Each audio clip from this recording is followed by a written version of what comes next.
Broadcasting more than 2,000 games live and archived in 15 sports in over 10 counties in western Pennsylvania, as well as being the exclusive home for all the WPIHL playoffs and championships for nearly 2 decades.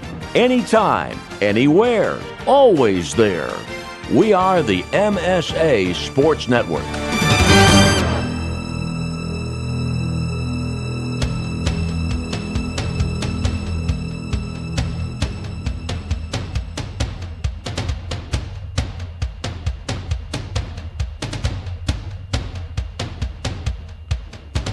Welcome to coverage of the 2017 PIHL High School Hockey Playoffs here on the Management Science Associates Sports Network.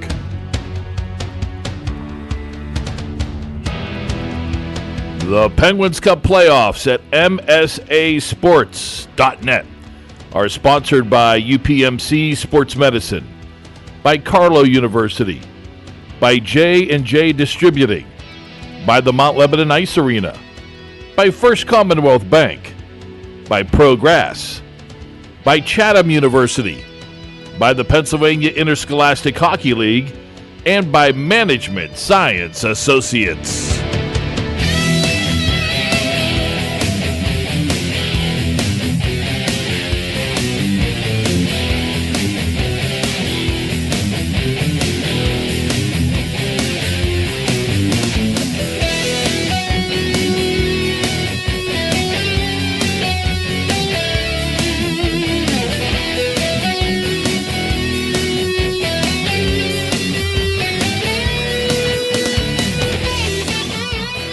And welcome to the MSA Sports Network for the Division II PIHL Championships here at the UPMC Lemieux Sports Complex in Cranberry, as we have a matchup between the number 1 seed, the Meadville Bulldogs, and the number 2 Carrick Cougars. I'm Sean Myers alongside my broadcast colleague for tonight's action, Sean Saputo. And Sean, this is the third matchup between these teams. The first two both went in favor of the number 1 seeded Bulldogs. Game number 1, 11-1, a blowout in Meadville. The rematch just about a week later, it was much closer. The Cougars forced overtime in that game, but Meadville scored a road victory by the score of 5-4. So matchup number 3, are we expecting to see the Cougars find a way to finally get over the hump, or it will be Meadville closing out what is nearly a perfect season? Well, we saw with Carrick the difficulties in the first game, but that included not having leading scorer forward Tyler Wolf, who comes in with 50 points on the season, 30 goals, 20 assists, and also did not have main starting goaltender Nathan Norkovicus, who comes in with a 159 goal against average and a 933 save percentage. And we could see the complete difference with those two in the lineup for the Cougars, a 5-4 overtime loss compared to the 11-1 loss just a week prior. So I expect to see a lot of the same in the second game between these two teams. Both teams fought very hard, and Meadville will have to expect more from Carrick. They say in sports it's the most difficult thing to beat a team 3 times. So we'll see if Carrick, as you mentioned, Sean, can get over that hump. Well, ironically, all 4 of our championship matchups, the 2 that took place last night in 1A and in 2A, as well as this game and the AAA game that will follow, they are all the third matchup between teams, and the higher-seeded team had won the first 2. Well, yesterday, the higher-seeded team went a perfect 3-for-3 in the matchups as number 1 Plum knocked off number 4 Greater Latrobe in the 2A championship. Prior to that, Franklin Regional completing the series and season sweep of Indiana in the single A. And, of course, later tonight we will have Central Catholic trying to go 3-0 this season against Peters Township. But looking at these two teams in the regular season, Sean, complete dominance by Meadville. The Bulldogs did not lose a game, 19-0-1. They had 39 out of a possible 40 points. Their goal margin, absolutely incredible, plus 175 as they put up 207 goals, gave up just 32. Video game-like numbers, really, for Meadville's team. Averaging an astronomical 10.3 goals per game and allowing just a single goal and a half per game. That includes the 2 playoff games in which Meadville has shut out both opponents, Burrell and Our Lady of Sacred Heart, by a score of 20-0. And on the flip side, Carrick, it's kind of much of the same, just the numbers a little bit different through the 22 games, plus 97 on the goal margin. 6.5 goals per game for Carrick, but they allow 2 goals per game. So minimal difference between the goaltending in terms of goals allowed, but the goals for, just Meadville can score and score and score, and they have just had a tremendous season.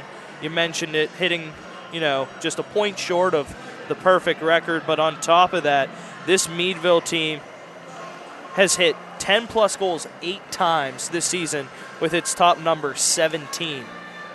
The only blemish was a tie against Burrell, but certainly the Bulldogs got redemption in the postseason. That was the 1-8 matchup, although Burrell was an awfully good team that came out of Class C. It looked easy for the Bulldogs, 9-0, and then, as you mentioned, 11-0 against number 4, Our Lady of the Sacred Heart. For the Cougars, a 5-2 first-round victory against a very good Kennedy Catholic team that was actually first place in Class C, and then a tight contest 3-1 knocking off Central Valley to reach the championship. The Cougars 16-4 in the regular season, 32 points. This is, again, an interesting matchup because the first matchup really was no contest. The second one was very close. And talking to head coach Matt Maurice, he said obviously the absences the first game loomed large, but he thinks that not only is his team better now than when they met back in 2016 early in this PIHL season, but he thinks Meadville is a better team as well, which means we could have a pretty good hockey game on our hands. Well, Carrick is a much better team than it was back in November. This was a team that after the 2 losses to Meadville rounded out a 3-game losing streak with a 4-2 loss to Kennedy Catholic. But since that loss on December 8th, Carrick reeling off 10 straight victories, including 2 in the playoffs, so 12 total. And these teams are completely different. Meadville just continues to do what it has done all season, but you can see where they get better, things get fundamentally more sound. But as for Carrick, I mean, definitely things have really shifted since those meetings back in late November. We are here at the UPMC Lemieux Sports Complex in Cranberry Township. Beautiful facility. The second year that has hosted the Penguins Cup Championships. Now, for Division II, that was previously held at the RMU Island Sports Complex. Nice to see that it's now up with the rest of the Penguins Cup games. It gives a little bit of an added, environment and a bigger feel to this game because these are 2 very good teams. Now, there's obviously different reasons why they play in Division II. For Carrick, it's an interesting story, Sean, because they are made up of a bevy of different school districts to form this co-op. And you'd mentioned the Carrick Cougars is the name of the hockey team. That's not what we typically think of Carrick, but they kind of have taken their own identity with a conglomeration of so many different districts. Yeah, if you look at the roster for Carrick, it is not just students made up of the Pittsburgh Public School districts. It is a compilation of Alderdice, West Mifflin, Brashear, Carrick, Brentwood, Steel Valley, and Carlinton. So numerous school districts make up this Carrick team. Meadville has an interesting story, though, as well, too, Sean. Yeah, the Bulldogs were one of the most storied teams in PIHL history as they won nearly double digits in Penguins Cup championships, but they left the PIHL after the 09-010 season just because the numbers weren't there. They played some independent hockey. They returned in 14-15. They still have the same head coach the whole time. It's Jimmy Plunkett. It is his 31st season. He just recently captured win number 1,000. Hard to believe, and he certainly is looking for another championship. This would be the first Division II championship for the Bulldogs. We are going to take a quick break, however, as the players are finally being introduced. We will have the opening puck draw coming momentarily. But as we step aside, I want to let you know that you are listening to and watching the 2017 PIHL Hockey Championships. It's sponsored by the Tribune Review, and it's here only on the MSA Sports Network. Chatham University in Pittsburgh, Pennsylvania is located on a stunning campus in the middle of a city of 70,000 college students. We offer challenging academics with over 40 majors, superb career preparation, and over 60 clubs and organizations. From the Literary Magazine and Drama Club to the League of Student Voters and pre-professional organizations. We also offer 16 Division III men's and women's sports, including men's ice hockey, starting in fall of 2017. For more information, visit chatham.edu/explore. Own your piece of hockey history with a Penguins game used jersey. Visit J&J Distributing at www.jjdistributing.biz and check out one of their largest selections of Penguins game-worn jerseys from your favorite Pens past and present. Or call 724-752-1556. J&J Distributing buys, sells, and trades some of hockey's most prized possessions, including the Penguins game-worn jerseys, Penguins practice jerseys, minor league jerseys, and new and game-used equipment. Browse their inventory today at www.jjdistributing.biz. Right now, when you refer a friend to open a new personal or business checking account at First Commonwealth Bank, you can earn a generous cash reward. It doesn't even have to be a friend. Could be a relative. Could be a Bruins fan. Could be that guy over there with the weird hair thing going on. It doesn't matter. Refer anyone to open an account and it will really pay off for you. They'll even get a cash reward themselves, no matter who they root for. First Commonwealth Bank, member FDIC. Learn more at a local branch or visit fcbanking.com. Once again, the site to go to for PIHL high school hockey is the MSA Sports Network. Not only can you listen to audio broadcasts online at msasports.net, but once again this year, MSA Sports will video stream 25 live and archived high school hockey games during the regular season, powered by the PIHL, Tribune Review, and Chatham University. Plus, MSA Sports has exclusive broadcast of the Penguins Cup playoffs. Your home for the PIHL is the MSA Sports Network. People ask what drives me. It's the respect I have for my opponents, the trust I have in my teammates, a coach who treats me with dignity, and a university that has faith in me on and off the field. That's what keeps me focused, why I practice harder, play my heart out. I play to win. I play for Carlo. Tell us your story using #WhatDrivesYou. Carlo University, a proud sponsor of the MSA Sports Network. The team at UPMC Sports Medicine doesn't just rebuild wrists and knees. They build better athletes. Athletes at every level who want to get stronger and faster and prevent injuries. Fact is, no other sports medicine program in the region is more experienced when it comes to treating, training, and inspiring athletes. UPMC, the official healthcare provider of the Penguins, Steelers, and you. Find out more at upmcsportsmedicine.com.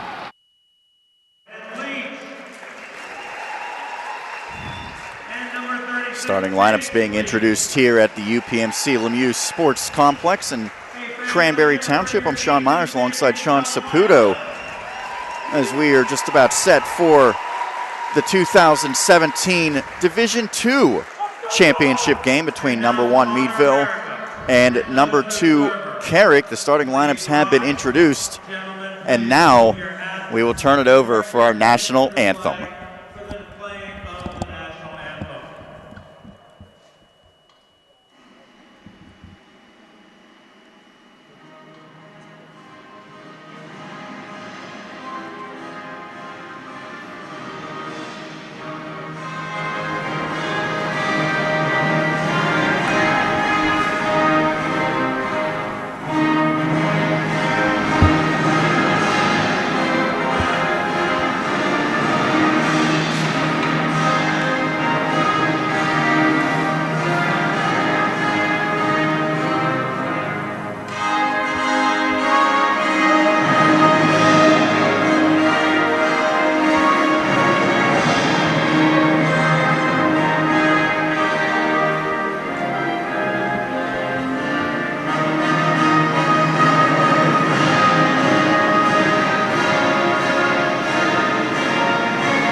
National anthem sets the tone here for this matchup. Division II, it is the Meadville Bulldogs and the Carrick Cougars, as we will be crowning our third of 4 champions here on these 2 days of titles at the UPMC Lemieux Sports Complex in Cranberry. I'm Sean Myers alongside Sean Saputo. Chris Lackner manning the camera as this is both an audio and video broadcast. The team's now taking their pregame skates to get all set for this contest. And Sean, While we have a moment, let's look at the action that has already unfolded. Yesterday there was 2 champions crowned in Class AA and in Class Single A. Yeah, last night in Single A, Franklin Regional defeating Indiana 6-1, continuing its success, moving on after just a 1-loss regular season. And they will move on to play Flyers Cup champion Bayard Ruston, who won a barn burner against Westchester East 3-2 in 4 overtimes of the Flyers Cup game. That game will be on Saturday. And also for 2A, it was Plum defeating Latrobe by a final score of 6-1. And with that victory for the Plum Mustangs, it will go on to face Downingtown East, the Flyers Cup champions from 2A, who defeated William Tennant by a final score of 8-3. Later tonight, as we mentioned, tentatively slated for 8 o'clock, although it'll probably be a little bit later. We'll also have coverage of the AAA matchup that taking place between number 1 Central Catholic, number 6 Peters Township, and the winner of that game also will move on to play in the Pennsylvania Cup finals on Saturday. Those 3 games that will take place, Single A, AA, and AAA, will be at the RMU Island Sports Complex. They've gone away from the neutral location, if you will, of the Pagola Ice Arena at Penn State University, which had been the venue for the past 3 years. Prior to that, and now seemingly once again, they go to the rotating between the East and the West format. This year it happens to be in our neighborhood, and MSA Sports will be there with comprehensive coverage of those 3 state championship games. But before we get to that, we're going to have to claim and crown 2 more champions here tonight. And we should state the winner of this game, Division II, does not move on to the state portion, but I don't think these players are going to be too disappointed because they're going to have some hardware to take home with them after tonight. Yeah, it's a lot of times, especially in this area, you hear that the WPIHL championships mean more than the PIAA championships. Well, a lot of focus could be the same around here. It could just be the PIHL Penguin Cup Championship. As you know, the majority of the meaning, it gives you the bragging rights on this side of the state for the next year. And these 2 teams don't have to worry about getting itself mentally prepared for another matchup this weekend, like the teams in A, 2A, and 3A. But these 2 teams are bound to have a quality matchup. We'll see if things can go the side of the way it was the second game with Carrick having a quality matchup against this Meadville team that has just been so dominant and so powerful. And Sean, we had a chance to talk to both head coaches, but we also talked to a couple fans from Meadville. It said it's only about an hour drive here. So all things considered, that's not too bad for the Bulldogs, as this venue in particular in Cranberry is probably a little bit more favorable than some of the other locations where PIHL contests are typically held.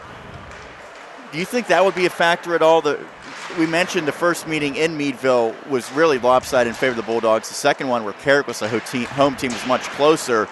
Even though this is not necessarily a home game for Carrick, they have to feel like they're a little bit more at home playing here in Cranberry. Well, I don't want to say that travel is necessarily the difference maker. As we had talked about in the beginning of the Open, Carrick without 2 of its top players in that first matchup. Its main starting goaltender, Nathan Norkovicus, and its leading scorer, Tyler Wolf, the only game that Wolf missed the entire season. And he had 50 points in 19 contests, and he's tacked on a few more points in the playoffs.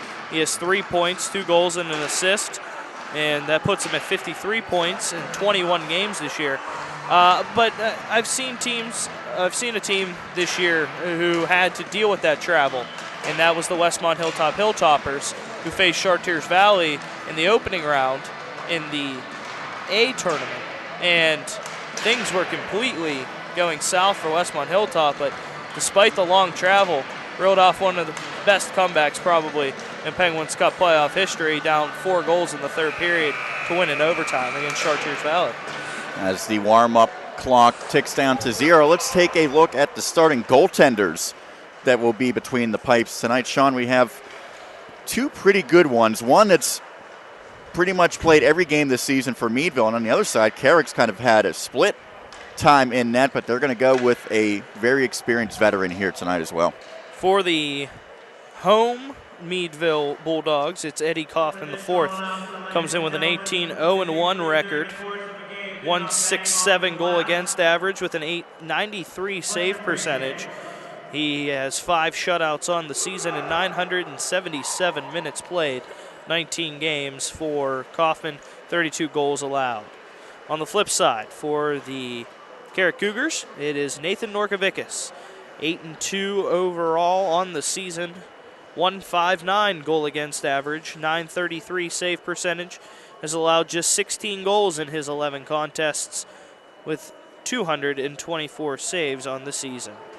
And Norkovickas had split time throughout the campaign. He and Peter Kopko both had 11 games in which they played. They were separated by only 7 total minutes between the pipes. Norkovickas had clearly the superior numbers, however, and he is certainly a proven commodity. This is the 3rd consecutive year that Carrick has reached the Division II championship. He's been a big part of that, so they're going with him here tonight, hoping that he can finally deliver a championship. It would be the first ever for the Cougars. Yeah, and if you look at the numbers for Carrick this season, 47 goals allowed in the 22 games. That includes 2 playoff games. Carrick has allowed a third of its goals in the 2 games against Meadville. As we are underway, Carrick will be wearing the dark blue jerseys going right to left as we see it. The Bulldogs of Meadville in the home white jerseys going left to right as the Cougars have the puck in the offensive zone. Brzezinski has it off of his stick, pokes it across. Giving chase now for Carrick is Jacob Sokolski as it's now down below the goal mouth for Meadville. An outlet pass to no one in particular, but it's deflected off of the stick of Isaac Eubanks of Carrick back into the Cougars zone where Meadville comes up with it. Centering pass in front, poke in front, and coming up with a stop and getting the whistle is Nathan Norkovickas, but a good chance for Meadville just 38 seconds into this first period. The puck was settled by Norkovickas in front of the cage, but Eubanks having trouble corralling it, skating towards the back of the net on the far bar, and allowed an opportunity right in front of the crease for the Bulldogs. Cougars win the defensive zone draw. Now Carrick trying to get the puck out. Deshaun now able to do so, but his teammate picks it up. That's Aiden Barker who skates it behind his cage. Outlet pass, that's intercepted. Big slap shot. That one saved by Norkovickas into the netting. Good opportunity in the early going for the leading scorer, Nick Franz, for Meadville as he was able to crank up that slap shot. 59 points in the regular season, but that time Norkovickas comes up with a stop. It'll be another offensive zone face-off for the Bulldogs. It's drawn back, but the Cougars the first team to it, so they get it out of the zone. It's onto the stick of Cooper Lagarde as he moves it up for Meadville. Now the Bulldogs get another shot off of the stick of Franz. That was made with a pad save by Norkovickas. Second opportunity never made it through. Carrick can't clear the puck, however. Now the Cougars are able to skate it out. That time it was Ethan Wright who cleared the zones, poked into center ice territory where it's pushed deep by Lagarde, and now on the forecheck are the Bulldogs. Meadville wins it back to the left point. Slap shot, that one steered away by Norkovickas. Strong save as he's been tested in the early going. Less than 2 minutes into this game, Meadville with offensive zone time, and another clearing attempt fails by Carrick. Now the puck off of the skate of Caleb Tishon in front goes into the corner. Sokolski's able to play it out, and just that quickly, Meadville gets it deep and goes on the forecheck once more. Sean Meyer, Sean Saputo here on the call. Opening period, we play 3 17-minute periods of regulation in PIHL play. As the official gets in the way of that outlet pass for Meadville, now it's in the neutral zone, and the Bulldogs pick it up. They could have numbers entering the zone. Backhand pass in front, that one just chipped high on the attempt. Luke Triola had an opportunity, maybe had his stick tied up at the last second, but Sean, this has been a dominant start just over 2 minutes in for the Bulldogs. Yeah, Caleb Smith defensively getting a stick-on-stick for the opportunity that Meadville had on that 2-on-1 break, but with the puck going out, actually they're going to say it didn't hit his stick with the face-off moving out of the offensive zone. Neutral zone draw is won by the Bulldogs, flipping in deep. And now Carrick goes back to retrieve it. We've seen some good forecheck pressure applied by the home team. Outlet passes off of the stick of McCain. He couldn't handle it, and now very quickly coming back the other way, it's Jeffrey Millen. Millen loses the puck. Now it's pushed deep again by Meadville. Backhand pass on a centering attempt doesn't connect. Back to the left point. It's held in. Fake of a slap shot. Nice little move. Now pass in front and shot. Saved by Norkavickas. Good opportunity. That was all created by Barrett Hoffman back at the point. We're going to have our first penalty. It's going to come against the Carrick Cougars, as just over 3 minutes into this contest, Meadville will be going to the man advantage. Penalty is going to be on Darren Rezasinski at 3 minutes and 2 seconds of the first period. It was a tripping call. Teams battling for the face-offs. It's along the far boards. 2 Cougars and 2 Bulldogs doing battle. The puck not moving right now. It's still tied up there as nearly 20 seconds have come off the board. This is advantageous for Carrick. Officials haven't blown a whistle. Now it finally comes out to the point. Murray passes across. Now a slap shot. That one hit off a leg in front. Never made it to Norkavickas. Now spinning on the far side is Pasilla. He moves it down low. Cougars with a chance to clear, but holding in at the point now on the near side is Lagarde. He plays it down low. Now it's back to Cooper Lagarde. His shot misses the cage. 50 seconds of zone time to begin this power play for Meadville. Now it's dropped back to Lagarde. This time he just floats it towards the cage. Norkavickas was able to track it despite a couple of players in front of him, including Luke Triola, as he gets the whistle nearly halfway through this penalty kill. Time on attack clearly in favor of Meadville. Carrick not having any chance to get the puck out of its zone. And when it does get a clearing chance, great job along the boards by Meadville, corralling the puck, keeping the puck in the zone. Rosinski in the box for what he hopes will be another minute.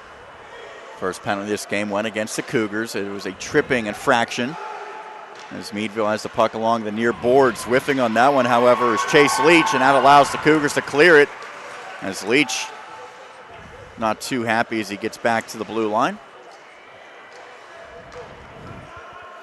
And now carrying the puck into the offensive zone is Millen, as he's cut into the middle. Now falling down that time was Leach. Chase Leach lost an edge, but he was still able to get it deep.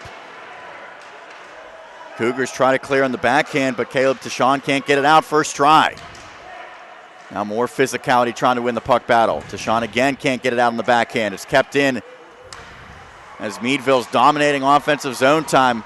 Backhand shot, and that one's swallowed up by Norkavickas on the attempt by Barrett Hoffman. It's been a lot of offensive zone time for the Bulldogs, but really not too many dangerous chances to this point with just 11 seconds remaining. No, just 2 shots so far on this power play, and neither of them really quality chances. One with a couple of defenders in front of Norkavickas, but easy play. Slap shot, but I think we're going to have an interference called against the Bulldogs off of that draw.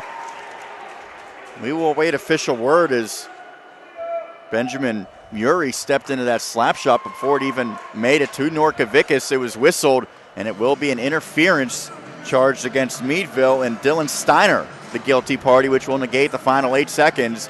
And for all intents and purposes, it'll be nearly a full 2-minute power play now upcoming for Carrick. Wasn't a clean penalty kill by Carrick, but a penalty kill nonetheless. Great job by the Bulldogs, by the Cougars, to keep the Bulldogs from pressuring much longer. And now the Cougars go to the man advantage. As Sokolsky has the puck, bringing it up the near side, but it's poked off of his stick, and that'll allow the Bulldogs to slap it down as Norkavickas will come out to play it. Right in his face that time, nearly forcing a turnover, is Cody Pasilla, but he poked it out into the middle where only Cougars were located. Now Sokolsky comes in, blockered away by Eddie Kaufman. That is, I believe, the first shot on net for the Cougars, and Kaufman's blocker deflected it into the netting for a stoppage. You're correct on that, Sean. 7-1 currently in favor of Meadville on shots on goal. It is the Cougars with 1:27 remaining on their man advantage, however. No score. 11:32 remaining in this opening stanza. I'm Sean Myers alongside Sean Saputo with Chris Lackner manning the camera on this audio and video simulcast. Brzezinski plays it across to the far point. It's in front, poked by one of the Cougars, but just steered wide of the cage. I believe that was Garchek that had the opportunity. Now a strong defensive play by Lagarde for Meadville in the near corner. Comes out to the far side. That allows Meadville just to clear it. Brzezinski knocked it down with his stick, but he was outside the zone. Now Sokolski falls down as he pushes it forward. Less than a minute remaining on the man advantage for the Cougars. Carrick has just one shot. A little over 6 minutes into this opening period. Now it comes out to the prolific scorer Tyler Wolf, who goes across the ice to Sokolski down low. Sokolski's backhand pass doesn't make it through. Turning opportunity, second one intercepted as well and cleared, as Brzezinski will have to retreat back. As hot on his tail is Luke English. Now pass beautifully floated to Sokolski, who takes a slap shot. That one not much mustard behind it. An easy glove save for Eddie Kaufman as he will hang on. 25 seconds remaining in the man advantage for the Cougars, but much like the power play for Meadville, it hasn't been too potent yet for Carrick. No, but the difference between the two is Meadville had established offensive pressure against Carrick, but this time around, Carrick has gotten the puck into the offensive zone, getting a couple shots on goal, creating chances and allowing faceoffs to happen in the Meadville zone. Eubanks had it roll off his stick, but played it down low. Now the Cougars try to get it back to him, but instead it's stolen. Could be a 2-on-1 developing as Millen comes down, takes a shot. Good save by Norkovicus, comes out the other side, but Carrick able to pick up the loose puck. Now the Cougars skate through center ice. Eubanks enters the zone, and he is absolutely hammered. Jeffrey Millen laid the body, and the puck cleared as Wolf goes back. We're going to have a whistle now. I believe they must have said that was after the penalty had expired. So it will be an icing against Meadville, but Millen showing his physical play in the early going as Eubanks was absolutely blasted into the boards. Back to even strength. Meadville wins the draw, and skating behind his cage is Barrett Hoffman. Plays it across, but not handled cleanly, so the Cougars throw it down low. Now Alex Norkovicus gives chase. The cousin of the netminder Nathan.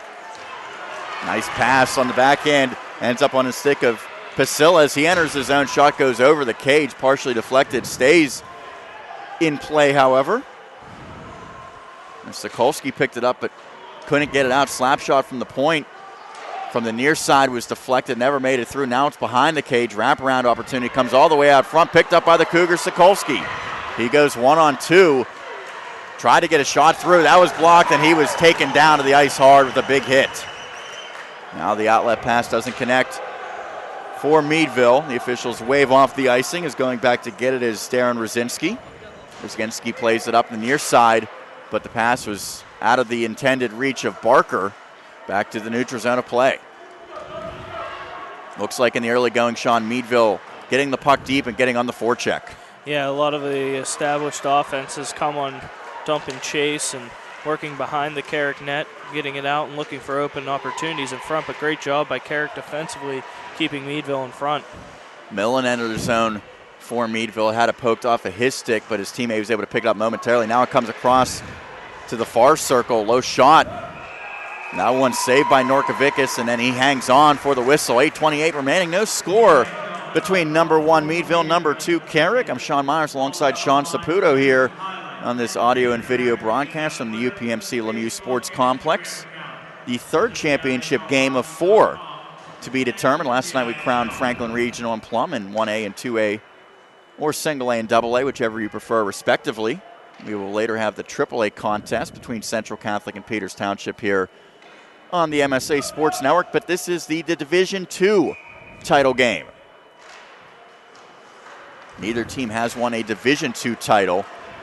Meadville, however, with a bevy of Penguins Cup championships before they took a sabbatical from PIHL play.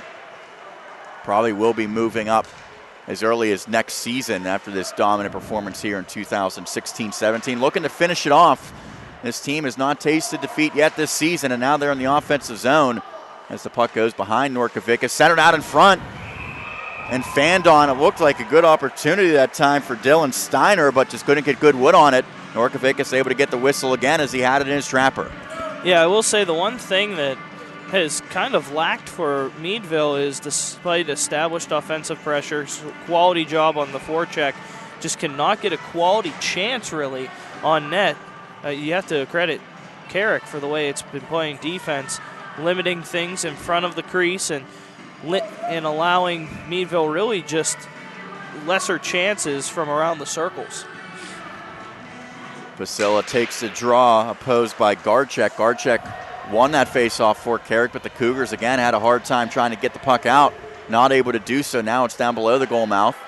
Brought out to the left circle, back to the left point. Big slap shot. That one's blocked. Great job that time by Carrick and by Caleb Smith as he paid the price, but his clearing attempt doesn't work again. Now it's floated towards the cage, a redirection opportunity. Missed in front by Pasilla, and Norkovicus again, who's been very busy, hangs on. Not sure if that one was going on the cage or not, but he's already faced 10 shots. Just one on the other side faced by Eddie Kaufman. No score now, and a quick shot and a save by Norkovicus. That one from the left circle off of the draw. Now in front of the slot again, and another save by Norkovicus as he was able to square up on Pasilla's opportunity as he was able to keep that one against his chest pad where he's wearing the big yellow C, and he gets the whistle. Carrick in the dark blue jerseys with the yellow trim, the yellow names and numbers. Meadville in the white jerseys with the black numbers, also some red trim. Black pants for Meadville and the dark blue for Carrick. Now Carrick gets the puck forward as Barker's shot was steered away. Great play defensively that time by Barrett Hoffman with the shot block. Never made it through to Kaufman. Now it's behind the net where Triola will bring it out the other side. His pass out of the reach of his teammates where Brzezinski is able to get it in on the backhand to Wolf, who will play it deep and go for a change. Haven't seen Wolf heavily involved in the offense in the early going for the Cougars. Now Brzezinski intercepts at center red, throws it in. Not sure if that one was going on the net or not, but it forced Kaufman to get the pads down. Now a sharp angle shot goes over the net by Sokolsky, comes out the opposite way to the far side where it's backhanded down low, that time by Garchak. Carrick can't maintain possession, however. It's now back out to center ice where Chase Leach gives chase, fitting for his name. Neither team able to get much in the way of possession as the Cougars try to take an ice, but the puck dives right at the last moment. The officials still will call it an icing as it just barely crosses the goal line. It'll be an offensive zone drop coming with 6:12 remaining for number 1 Meadville. Surprised at the icing call there. That puck really died. It still made it all the way down into the zone, but right there were both a Carrick and Meadville player on the right in front of the cage heading towards it. Quick shot off of the draw by Meadville, but Norkovicus again up to the test. I believe on that opportunity was Luke English, who came in from his left wing position. Another draw. One of the Cougars looked like he got into the circle a little early, but the officials didn't detect it. That allows Carrick to win the draw. Wolf tries to get it on the backhand. Can't do so the first time. Second time he is able to poke it out, but it's knocked right back in by Meadville. You're scoring on time of possession. It has been dominance by the Bulldogs, but the scoreboard still showing 0-0 with 5:45 remaining in period number 1. Now over to the left circle, low shot. A wrist shot that time saved by Norkovicus as a player goes down after the whistle. That offering by Drew Jacobs. And the incredible thing about this Meadville team, Sean, you look at the roster, 16 different players in the regular season had 16 or more points. You really can't just try to focus on taking one or two guys away because there is another dozen or so that can beat you. Really is, and I mean, including on that, Sean, 13 players averaging at least a point a night. Great save again with the pads by Norkovicus as 14 shots registered already by Meadville, just 2 the other way for Carrick. Norkovicus has been darn good in the early going as it's tipped ahead. Brandon Gregg gives chase. He tries to circle back but has it knocked off of his stick. Now a battle won by the Cougars Carrick's had a hard time getting it out, and that's the case here again. Held in by Meadville. Low shot redirected, and it's a goal. That one was thrown in front, and the redirection by Cody Pasilla gets his team on the board. Looked innocent enough from the point, Sean, but the redirection and no chance for Norkovicus. That one was slowly rolling towards the cage, but that one took, I'm not sure if it was redirected. It looked like it was. It may have went off a skate, too. But it opened up the 5-hole of Norkovicus and slid right through. Meadville on the 15th shot finally gets one to go past. Cody Pasilla should be credited with that tally. So now just under 5 minutes remaining.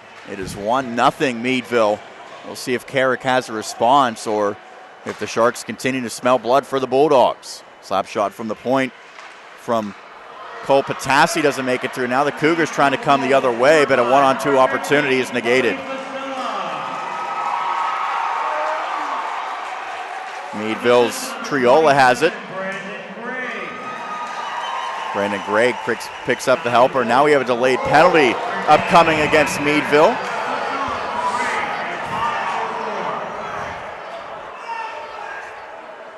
So Pasilla put his team up 1-0, but now going to the box for Meadville is Chase Leach.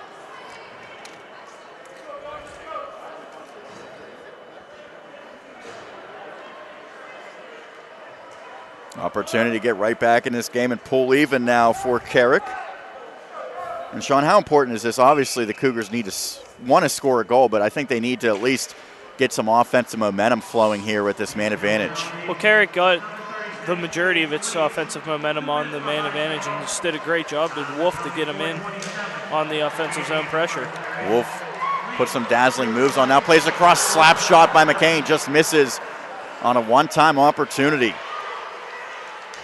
Eubanks from the near point just plays it down low, clearing attempt held in by Eubanks. Now he will feather it down to Barker. Barker centering pass off a skate, comes out, Meadville's able to clear the zone. Now one-timer, one of the best opportunities, perhaps the best opportunity we've seen from the Cougars in the early going. 45 seconds into this man advantage. Eubanks with the puck, circling in his own zone for Carrick. Now he plays it up to McCain, who had a hard time handling it. He'll flip it in. None of his teammates are quick on the puck, however, and that's going to allow an easy clear opportunity. That time for Cooper Lagarde. Goes all the way down to Norkovicus, who will leave it for Eubanks, who skates it up. Bouncing pass out to center ice. It is held in by Carrick and steered towards the cage, but no one on the forecheck, no pursuit on the power play. And now a beautiful pass the other way to France. He goes one-on-one. Not able to get a shot off, but he was able to kill a few more seconds off the penalty kill. Sean, we've seen multiple times Carrick getting it in deep, but the first team to it always has been Meadville. Yeah, Meadville's just doing a tremendous job, not only on the forecheck, but on the back check as well. They're doing a great job, especially pressuring Carrick at the beginning of the offensive push on the power play, limiting the breakout opportunity in space. The big blue liner, Rosinski, enters the zone, skating it in. Has it off of his stick, slapped around the other way, not able to get over to keep it in time from the far point is Ethan Wright, and that will kill the penalty as out comes Chase Leach as he serves his 2 minutes for high sticking. No shots officially registered on that power play for Carrick. It's 15-2 in the shot column, 1-0 in the score column with just over 2 minutes remaining in period number one. Pass out in front off the skate, Norkovicus, despite no Bulldogs being around him, will get the cover and the whistle. Well, this is certainly not the start that Carrick wanted, Sean, but the good news is Cougars, at least at this juncture, are only down by 1 goal. Yeah, but the thing is, though, if you're Carrick, you can't continue to allow Norkovicus to see as many shots as he has in this first period. When you see 15 shots in one period and it's destined to go up a little more, things change and more goals start to come. Big slap shot misses everything from the far point by Meadville and by Barrett Hoffman. Now comes down into Bulldogs defensive territory. Good puck support to get it out of the defensive zone and quickly transition into the dump and chase as Patassi plays it down low. Now Carrick gets it out to center ice. Neutral zone battle is won, however, by the Bulldogs. Now a toe drag attempt, it works, and a centering pass in front. Great save by Norkovikas on a 2-on-1. That was slow developing, but a dangerous opportunity for Meadville, but Norkovikas comes up big again. Now it's dumped in by Hoffman behind Norkovikas, who steers it safely behind the net. Down to the final minute of play in period number 1. It remains 1-0 in favor of the number 1 seed Bulldogs over number 2 Carrick. Hoffman tries to play it. It goes out of play off of the stick of one of the Cougars. Should come back out to the neutral zone. Great job by Norkovikas on that 2-on-1. It started on the near side. A little backhand across the crease, but a great job by Norkovikas after biting to slide just far enough to get the far pad on the puck on the 2-on-1. Big save by Norkovikas, standing very tall in this first period. For those unfamiliar with PIHL rules, there will be a very short break between periods 1 and 2, about 1 minute worth. They will not resurface the ice as a centering pass hits the outside of the cage as Norkovikas was pressed up against the post.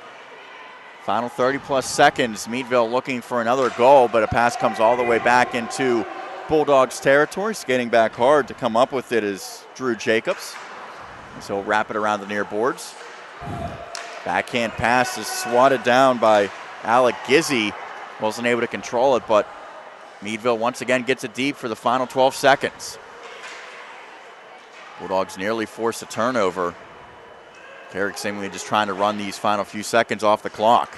Sokolsky out to center. Wolf on the backhand will flip it in, and that'll bring an end to period number 1. But what a start it was for the Bulldogs as they have a 17-2 lead on the shot clock, and 1-0 is their advantage after the opening period. We'll step aside. We'll get you back for period number 2. You are listening to and watching 2017 PIHL Hockey Championships. It's sponsored by the Tribune Review. It's here only on the MSA Sports Network. Hit the ice at Mount Lebanon Ice Center, offering the most comprehensive instructional programs in the area, including hockey, figure skating, and learn-to-skate classes for all ages and ability levels. Classes start soon along with senior and developmental hockey leagues. Mount Lebanon Ice Center also hosts Friday night teen skates and Friday after-school skates for younger children. Birthday party packages also available. Mount Lebanon Ice Center, serving the South Hills for more than 35 years. Call 412-561-4363 or go to mountlebanon.org. This is Josh Roundtree from the PIHL Power Play Show at MSASports.net. Along with Kevin Zilmansky, we plan to bring you the best high school hockey talk in Western PA this season. We'll cover every classification, AAA, AA, Single A, and D2. All right, D2, Gordon Bombay, Charlie Conway, the Bash Brothers, Kevin, Wolf the Dennis Stenson, the Flying V? No, Kevin, it's Division 2. It's Knuckle Puck time? All right, it's Knuckle Puck time. It's the PIHL Power Play Show sponsored by Chatham University every Wednesday night, 8 o'clock at MSASports.net. This is the MSA Sports Network. I'm Sean Myers alongside Sean Saputo here on the call of the Division II championship between Meadville and Carrick. After the first period of action, it is 1-0 in favor of Meadville. The Bulldogs getting a goal from Cody Pasilla on a redirection. Brandon Gregg picking up the only helper. Carrick in this period, if you're watching at home, going left to right, wearing the dark blue jerseys. Meadville right to left in the home whites. As an icing committed just 12 seconds in. Sean Myers and Sean Saputo on the call. And Sean, I had mentioned the shot total after the first period, 17-2. Complete dominance by Meadville. The Cougars certainly had to be much better in the second period, or else this one could quickly get away from them. Yeah, the one thing that Carrick needs to work on is that establishing of an offensive dominance, really. They'll have to settle things down. Maybe just the first period jitters of the championship atmosphere got to him. Brzezinski holds the puck in for the Cougars at the left point. Now it goes down below the goal, where Aiden Barker doing some good work. Wolf comes up with a now wraparound opportunity, and he just steered that one wide of the cage. Could not quite get the angle, but this is some of the best offense that we've seen from Carrick already in this game, early in this second period. But it could be a 2-on-1 coming the other way. Meadville gets it across, shot just misses the cage that time by Patassi.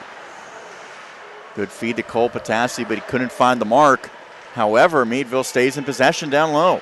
It's not a takeaway from the defense of Eubanks, though, on that play, taking away the first shooter and then taking away the angle off the shot after the pass. Tough angle shot hits the outside of the net that time by Pasilla, the goal scorer. Goes behind, centering pass intended for Pasilla, never made it through. Now it comes back to the near point where it's floated towards the net. That one redirected. Hoffman unleashed it, nearly got a friendly bounce. Now the Cougars able to break up a centering pass, but again can't clear the zone.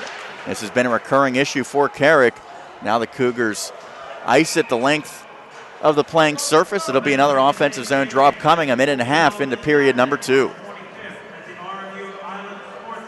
This is where Meadville has been at its most dominant stage of offenses with the offensive zone draws.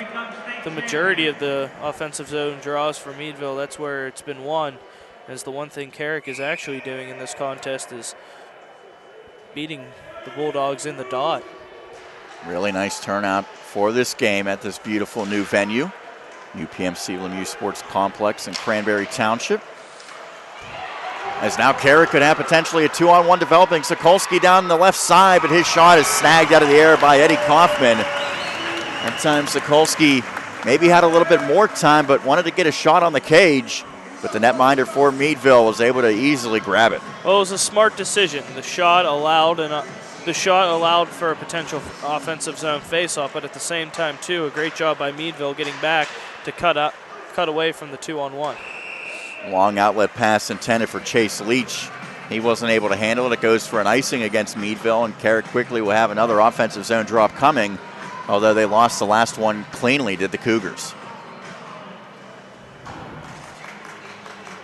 The 4 Penguins Stanley Cup banners hanging here from their practice facility, along with the jersey of Maria Lemieux. Bit of a delay, and the draw is won by Meadville. Going back with it behind his net is Lagarde to his D partner, and now it's cleared the length of the ice again. Will be another icing. It will. Giving chase that time for Meadville was Triola. It is an automatic icing at the high school level, so even though he would have been the first to get to it in all likelihood, that doesn't matter.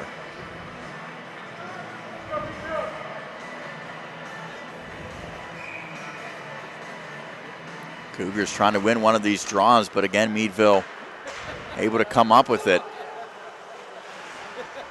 Cougars try to keep it in, but it comes out to the neutral zone where it's poked forward. That time by Meadville's Triola. Now a backhand pass, a bad one. Triola comes up with it, but he quickly loses it to Wolf. Wolf enters the zone going 1-on-3. Tries a pass across to Barker, is out of his reach. Barker comes up with it, now leaves it back. Big slap shot, redirected in front. Hit off of the chest of one of the defenders for the Bulldogs. Never made it towards the goal, but fell right at the skates of Kaufman and was cleared out of jeopardy. Meadville is just one carom away from tying this game. Or excuse me, Carrick is just one carom away as Meadville holding a 1-0 lead. 14-10 remaining in period number 2. A collision along the far boards. Some of the Bulldogs fans wanted a call, but none forthcoming. Now Rosinski is blasted, and that will be a penalty upcoming against Meadville. Looks like Alec Gizzi is going to be the guilty party. That one really was not needed there, Sean. That was a retaliation penalty. Him and Eubanks got tied up along the far boards. On the previous possession, Eubanks bringing them to, actually they're going to call 2 on this one. So a player each way. Barker will be going in as well for Carrick. But, you know, the play started on the far boards. Eubanks getting tied up and then brought it back to the near side and sending 2 off the ice. So we will continue at 5-on-5. Wait to see what the calls are here. But they will be matching. Sokolsky giving chase.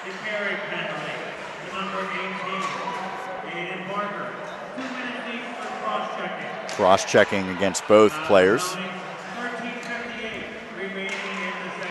As Meadville works through the neutral zone, it's off of the stick of Patassi, however.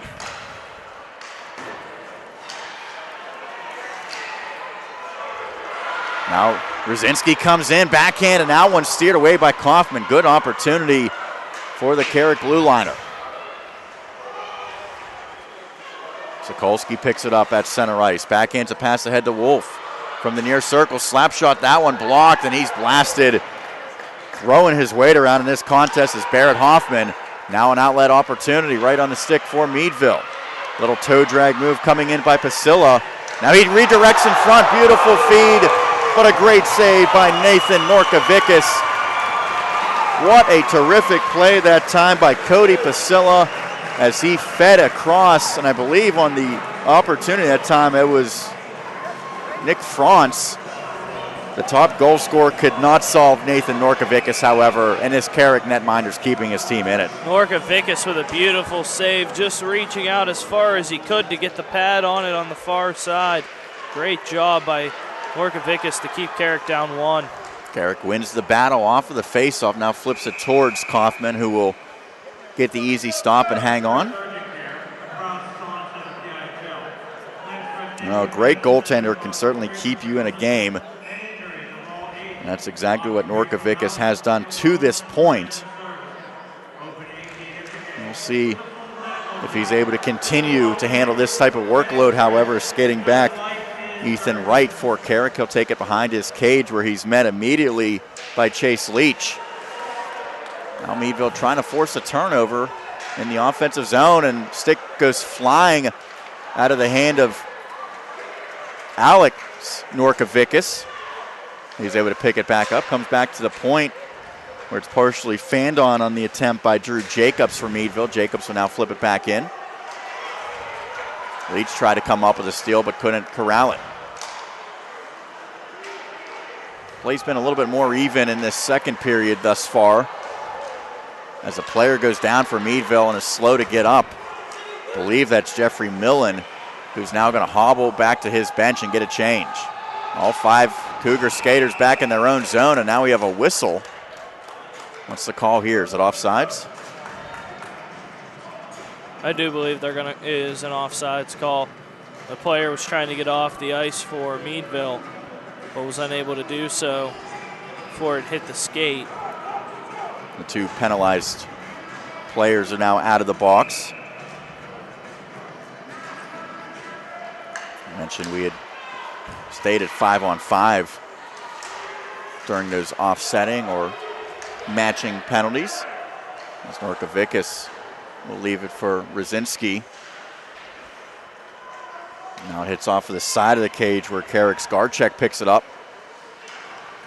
Far boards, it's kept alive by Meadville. Second opportunity, however, the Cougars were able to get it back out to center ice.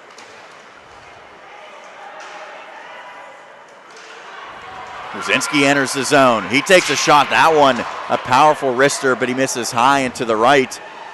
His teammate able to pick it up initially. Now another pass in front. Backdoor opportunity. Rosinski just couldn't get good wood, or else he might have had a tap in. As now Meadville gets it back out to center ice and into the offensive zone. We're giving chase is Luke English. Luke English forced the turnover by putting the body.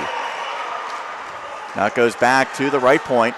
Floating shot hits a body in front. That was actually one of the Meadville players that it hit, and that allows Carrick to get it out. But great opportunity other way for Carrick. And now Meadville comes back the other way. Low shot, swallowed up by Norkovicus. Puck drops down to the ice. He'll get the whistle. Has to be a good sign for Rosinski and for Carrick to finally get some golden opportunities, even though the blue liner could not cash in. Well, the first one-time opportunity was unable to be settled, and it instead settled the puck enough to get it across to Rosinski. Rosinski had the puck roll up the stick, unable to get a quality shot on it. He got a whack, but it just simply wobbled where it stood, did the puck, and opportunities for Carrick going awry. But it looks like if I'm Carrick, you got to kind of try to match the intensity and the physicality of Meadville. It's been the establishing dominance of the Bulldogs so far. Great job by Barrett Hoffman. A pair of Cougars were harassing him, but he was able to hang onto the puck and move it forward. Now he's down low on the forecheck. Feathers a pass back to Brandon Gregg, who plays it back down to Hoffman. Hoffman out in front, redirected. Now a backhand opportunity. Norkovicus comes up with another stop. As that time, he got the better of Nick Franz. Franz just shaking his head, wondering what he has to do to get one past Norkovicus. He had 33 coming into the season and just cannot beat Norkovicus. And maybe that's something that Carrick can do, is have Norkovicus get in the head of Meadville offensively, open up a crack in the mentality of the Bulldogs.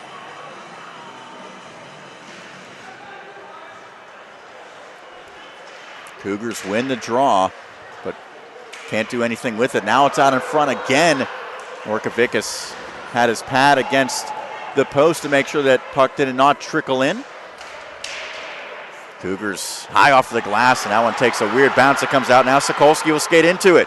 Has a teammate streaking, takes a tough angle shot. That one easily gloved. Going to the net that time was Caleb Smith, but Sokolsky elected just to fire the puck towards the net. Didn't get a lot behind it, and Kaufman able to make the save.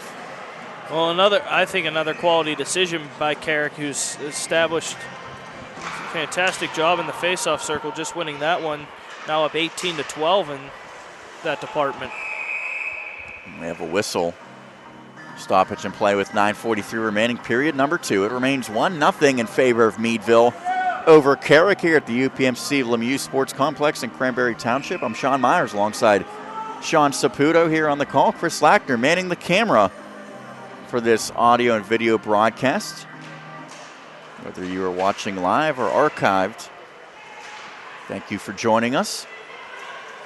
Championship Wednesday here on the network. 2 titles will be determined. This one, the Division II, followed by the AAA Penguins Cup Championship. Big collision at the line. The officials say the puck came out, it seems. A hand pass.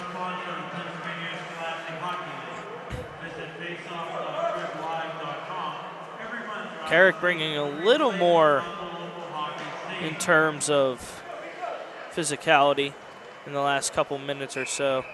That's what's made Meadville so dominant in limiting Carrick. And the shots are nearly even in this second period. It was 17-2 after the opening stanza. It's now 23-7. So just a 6-5 edge by the team clad in white, Meadville. Just over 9 minutes remaining. Cougars play it deep in the Meadville territory, retreating back as Lagarde, but the officials are going to blow another icing. Seen a few that have been awfully close where it seems like if it's a 50-50 call, the officials are blowing it in favor of the icing violation. You don't want to never go against the official, but the one thing you don't want to do is have the officials put it into their hands and change the pace of the game, which has really picked up in this second period. And obviously the puck does have to cross that line that is parallel with the goal, but there's also kind of a determination of, can the defensive player get there in time? And there's been a couple icings, though, that I've seen throughout this game where the defender has had the opportunity to possess the puck along the boards. Instead, the official's still calling the icing. Meadville wins the draw, gets it down low. Gregg has it. Now plays it across, centering pass out in front, partially broken up. Neither team can get behind it. Backhand opportunity. I don't know if that one ever made it through for Franz. Nonetheless, Norkovicus was able to get a glove on it for the whistle again. Just a great job by Meadville finding any sort of shot it can. Another battle for possession off the draw. It's cleared out by Meadville as Wolf gives chase. Patassi has it. Dangerous play, but he's able to feather through momentarily. Now it's turned back towards the goal by Carrick and covered up by Kaufman. We've seen both goaltenders really, if there's any doubt whatsoever, they're hanging on for a whistle. Yeah, the one thing you don't want to do is create a turnover in open ice. And if you see a player rushing, both goaltenders are electing to smother it and allow a face-off.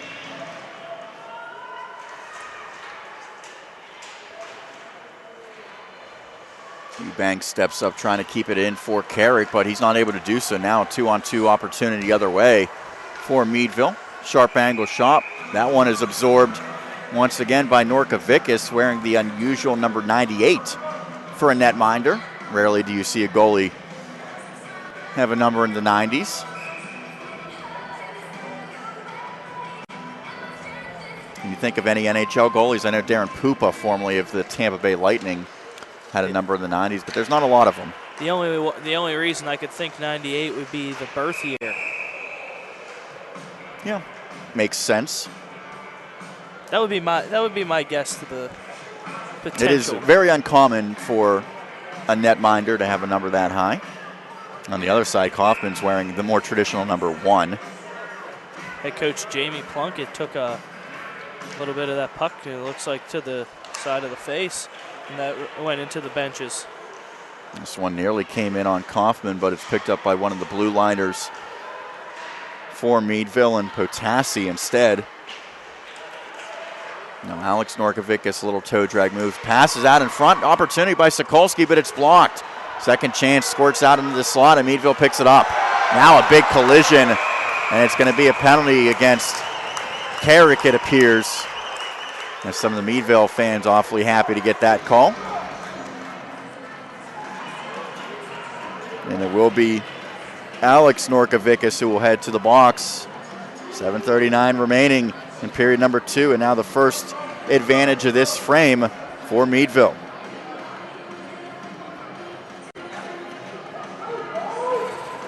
Well, there was a tripping call missed right down in front. But for Meadville, it was Hoffman who got the legs of a Carrick skater, but that was a blatant hook by Norkovicus, limiting France. So he hopes he's in the sin bin for the full 2 minutes. That will mean his team will have killed it. And the hooking is coming in off sides that time. 8 seconds into the man advantage was Meadville. Just over 7.5 minutes remain in this second period. I'm Sean Myers alongside Sean Saputo on the call. Score remains 1-0 Meadville. It's been a low-scoring affair. The teams combined for 12 goals the first time, 9 goals the second time, although when I say 12 goals the first time, the heavy lifting of that production was done by Meadville, 11-1. Its margin of victory.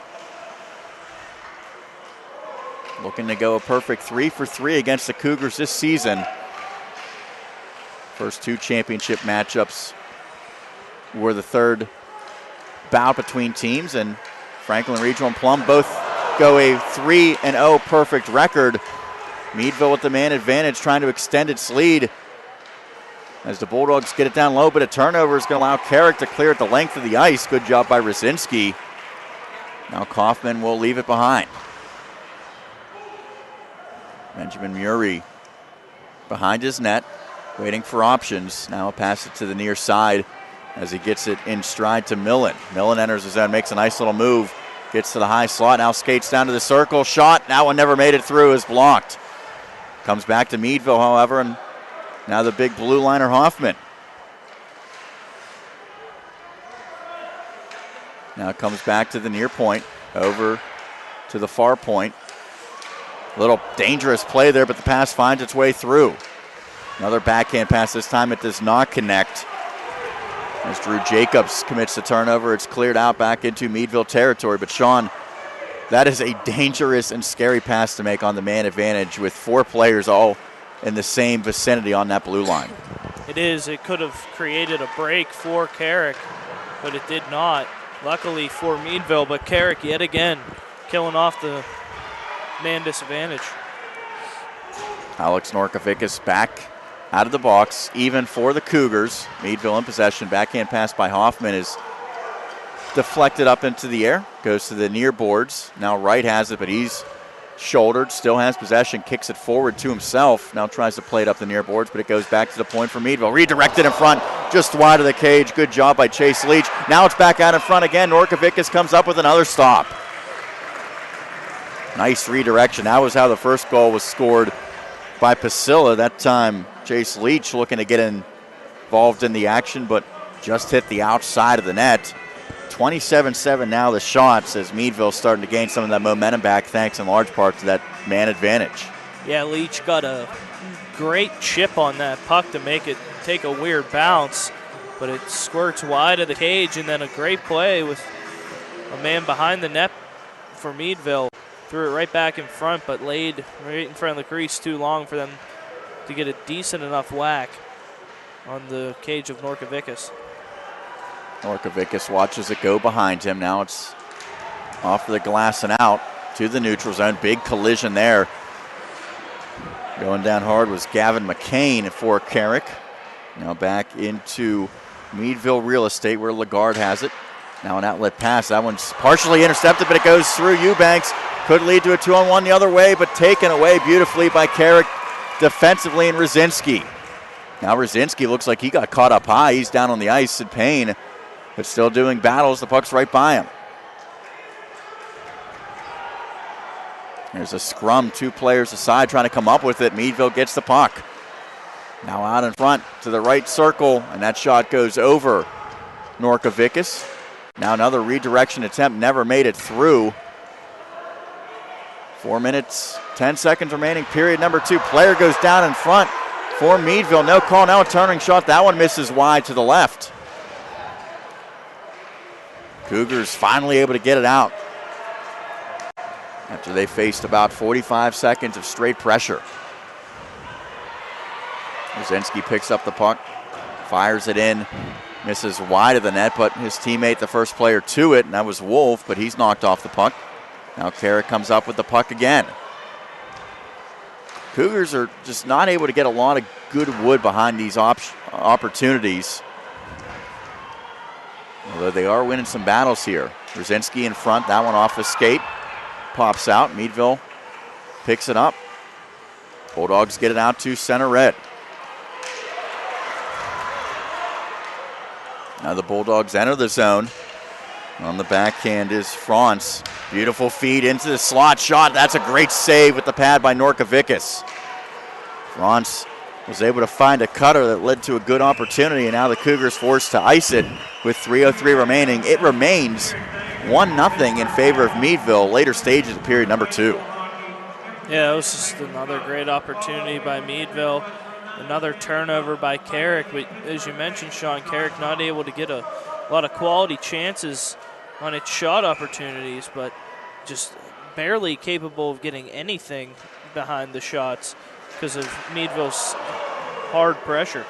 Triola off the mask of Norkovicus as he's closing in on 30 saves. Now a shot from the point deflected high over the cage.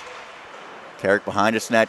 Sokolsky trying to get it out, not able to do so. Tashawn now will play it to the far boards. That's kept in as well by Meadville. Centering pass does come out in front, and a great glove save by Norkovicus as he robs Chase Leach. Leach didn't get a lot behind it, but it looked like he had target right underneath the post, but Norkovicus strong again. Norkovicus made that glove save look easy. Just snagging that one.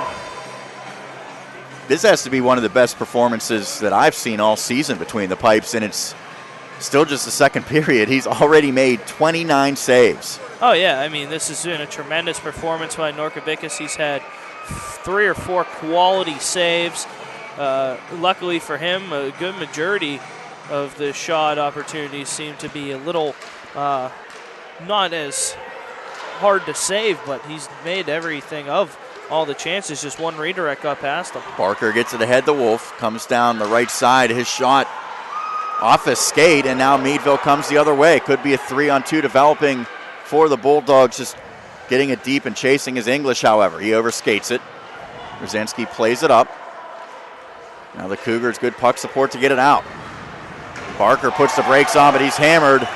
Now his teammate able to pick it up in McCain, but he can't do any damage. Now he'll spin and throw it in deep. Wolf has a turning shot, easy save by Kaufman from a tough angle, and Kaufman will hang on. The first shot for Carrick in nearly 8 minutes, Sean. It was very even the first about half of this period. Yeah, I said it was 6-5 in favor of Meadville about halfway through. That has certainly changed now. 30-8, the shots in favor of the home team. Carrick with a backhand opportunity. That was one of the best chances, but again, Kaufman makes a save on a shot low along the ice, and he will get the whistle. Well, the thing for Carrick on that one was it was a left-handed shot coming in on the far side, which means backhand opportunity on that one. And that's hard to read for a goaltender. At the same time, too, for the goaltender, hard to read, but it also limits the how fast that shot's going to come in. Sokolsky pokes it ahead. Garchek able to skate into it for Carrick. Has a couple of teammates trailing, tried to go forward with it as it's partially blocked into the corner. Eubanks steps up. Garchek retreats back for Carrick to play it out of the defensive zone into the neutral zone. Now it's cleared into the netting that time by France. We'll have the ice cut between the second and third periods in the more traditional intermission where the teams go to the locker rooms. We'll give you the scoring recap at that point, of course, brought to you by the Mount Lebanon Ice Arena. Hasn't been a lot of scoring to speak of thus far, just one. It's been for Meadville as the Bulldogs up 1-0 over the Cougars. Division II championship here at the UPMC Lemieux Sports Complex in Cranberry Township. Now a low shot. That one blocked by Wright as it goes into the corner on the attempt that time by Chase Leach. Could be a 2-on-1 developing for Carrick. Barker has the puck shot, and again a glove save. We have seen Eddie Kaufman flash the leather. None in spectacular fashion like Norkafikis the other way, but he's been able to control those shots easily, make sure there's no rebounds. Now that was an opportunity for Carrick where in which the 2-on-1 you would have wanted to see the pass go through. It hasn't worked. You've gotten your offensive zone face-offs, but that time around, maybe try to get a little give and go, get it across to the near side, make Kaufman work from a different angle. Comes in from a sharp angle. Kaufman seemingly got the glove on it, but the official didn't blow the whistle right away, so a couple of the Cougars tried poking it free, not able to do so. As we hear turn down for what here in this beautiful venue. Have you been here before, Sean? I have not. This is my first time here. Wonderful facility to host the Penguins Cup Championships and the Division II Championship. Now down to 40 seconds remaining in the second stanza. Wolf giving chase on the forecheck, but not able to force the issue enough. There's a nice move by Eubanks to lose an oncoming Bulldog. Now he's showing his ability as he skates through the neutral zone. He'll get it deep and go no further as he leaves off now for his teammates to do the work. Back to Eubanks. Just trickles it towards the net. Loose puck. Neither team could come up with it initially. Now down to the final 10 seconds. It goes behind the Meadville net. Sokolsky gives chase, forces a turnover. Now it's back to Rosinski. His shot, that one redirected just over the cage. Good chance by Carrick in the closing seconds, but can't get one on net. And as a result, we will head to the second intermission with Meadville holding a 1-0 lead. We will step aside. We'll be back with the scoring summary and our thoughts. You are listening to and watching 2017 PIHL Hockey Championships. It's sponsored by the Tribune Review, and it's here. It's only on the MSA Sports Network. Be sure to follow the MSA Sports Network on social media this season for the most up-to-date scores, pictures, videos, breaking news, and links to our articles. You can find the MSA Sports Network on Twitter and Instagram under the handle MSA Sports and at facebook.com/MSA Sports. The MSA Sports Network is also on YouTube under the handle MSA Sports WPIHL, where you can watch hundreds of interviews with local student athletes, full games, highlights, and more. Whether it's Twitter, Facebook, Instagram, YouTube, or our websites, MSA Sports is the place to go for high school sports in Western Pennsylvania. When looking to replace your athletic field, choose ProGrass. first in turf. ProGrass has installed over 500 fields in the U.S. Getting the best artificial turf for your field depends on both the product and the partner you choose. That's why architects, athletic directors, and players choose the ProGrass Performance System. ProGrass maintains an active presence in the synthetic turf industry as members of the Sports Turf Management Association and the American Sports Builder Association, and is proud to be recognized as the FIFA preferred manufacturer. Call ProGrass today, 866-270-6003, or visit them on the web at www.progressturf.com. ProGrass, first in turf. People ask what drives me. It's the respect I have for my opponents, the trust I have in my teammates, a coach who treats me with dignity, and a university that has faith in me on and off the field. That's what keeps me focused, why I practice harder, play my heart out. I play to win. I play for Carlo. Tell us your story using #WhatDrivesYou. Carlo University, a proud sponsor of the MSA Sports Network. The team at UPMC Sports Medicine doesn't just rebuild wrists and knees. They build better athletes. Athletes at every level who want to get stronger and faster and prevent injuries. Fact is, no other sports medicine program in the region is more experienced when it comes to treating, training, and inspiring athletes. UPMC, the official healthcare provider of the Penguins, Steelers, and you. Find out more at upmcsportsmedicine.com.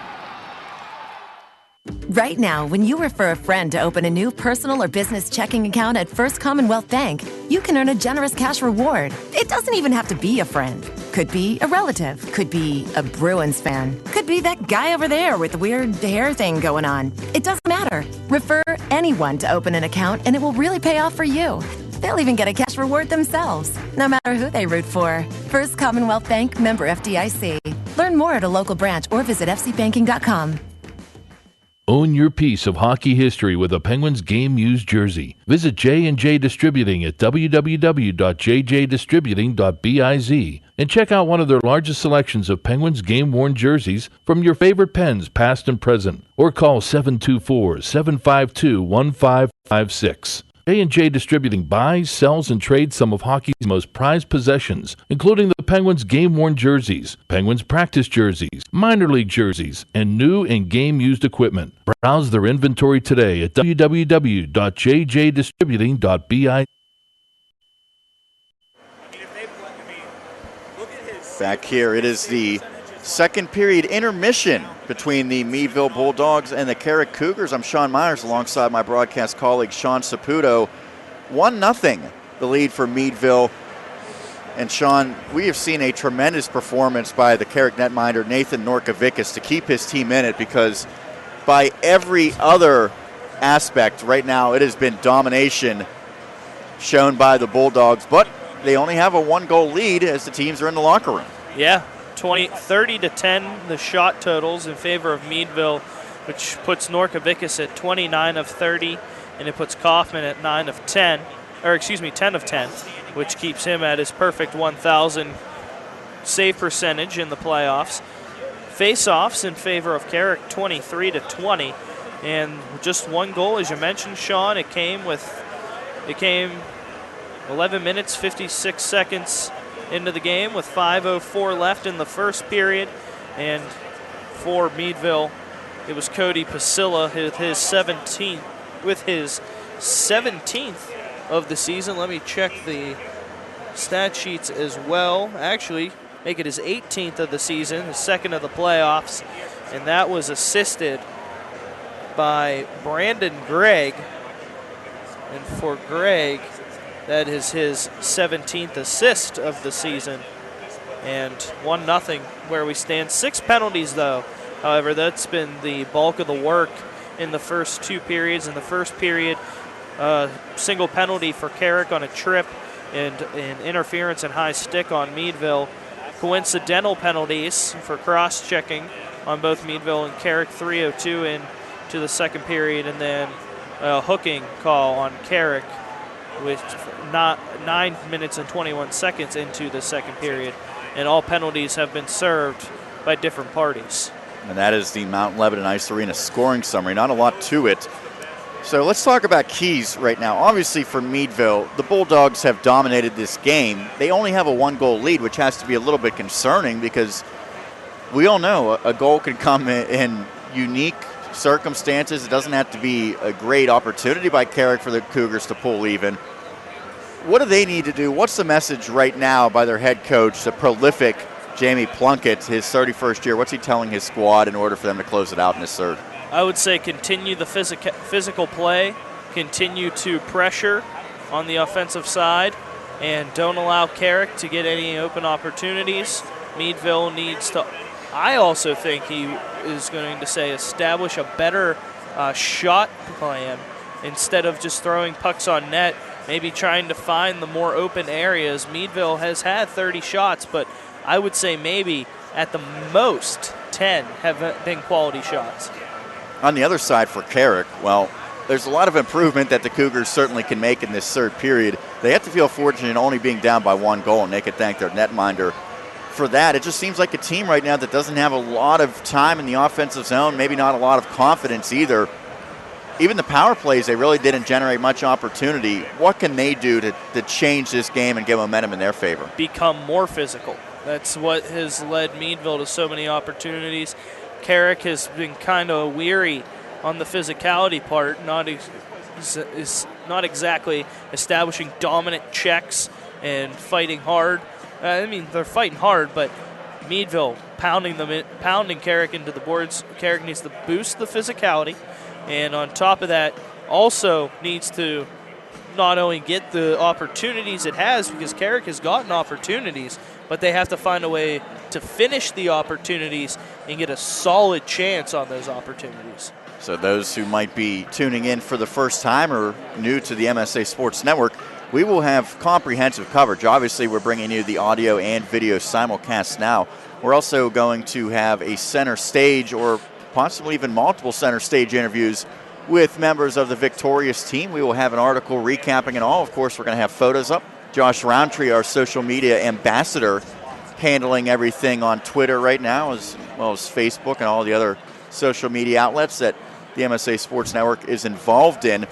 It's an exciting 2 days. We've already, as we mentioned, crowned 2 champions yesterday. The Plum Mustangs, their second ever title, first since 1989. Franklin Regional, the second ever title, and the second in as many years. For the Panthers, we also have a nightcap here tonight that we will have exclusive coverage of. That is the AAA championship between number 1 Central Catholic, number 6 Peters Township. Any thoughts on this 2 days of comprehensive hockey coverage for the network? I know you said it's your first time here, but it's really a fun experience being involved with the MSA Sports Network this time of year. It really is. Hockey is such a physical sport, and it's, I believe, the hardest sport to play. And yesterday, I truly feel that the 2 best teams went out on top with championship trophies. Franklin Regional rolled A all year. Plum rolled in AA all season long. But I think this matchup has lived up to the hype. These 2 teams played in what was a blowout the first time around. Carrick got its 2 stars back, and it was a much closer game. And now we have a great one despite a blowout in the shot totals between these 2. And I think the championship game tonight in AAA is just going to be as good. Central Catholic pulling off a double overtime 5-4 victory against Seneca Valley. And Peters Township went into a matchup against the North Allegheny team that it didn't beat in the regular season and thumped them 7-0. Yep. And I had mentioned before this interesting little factoid. All 4 of these matchups are the 3rd meeting between the teams. Of course, the 2 yesterday. Plum went 3-0 this season against Greater Latrobe. Franklin Regional completed its season by going 3-0 against Indiana. That's exactly what Meadville's trying to do here and what Central Catholic will try to do later. The other note, the number 1 team, and I know that there's 2 number 1 seeds in a sense in both single A and AA, but the team that had the most points, or at least tied for the most points in each classification, the number 1 seed overall, if you will, made it to the championship. So far, those seeds are 2 for 2 between Plum and Franklin Regional. Meadville, the number 1 seed, looking to make it 3 for 3. And if the Bulldogs are able to do so, Central Catholic will be looking to close it out as a perfect 4 for 4 for the number 1 seed. You typically do not see that. There's a lot of parity in the PIHL and a lot of upsets, but thus far the number 1 seeds have held serve.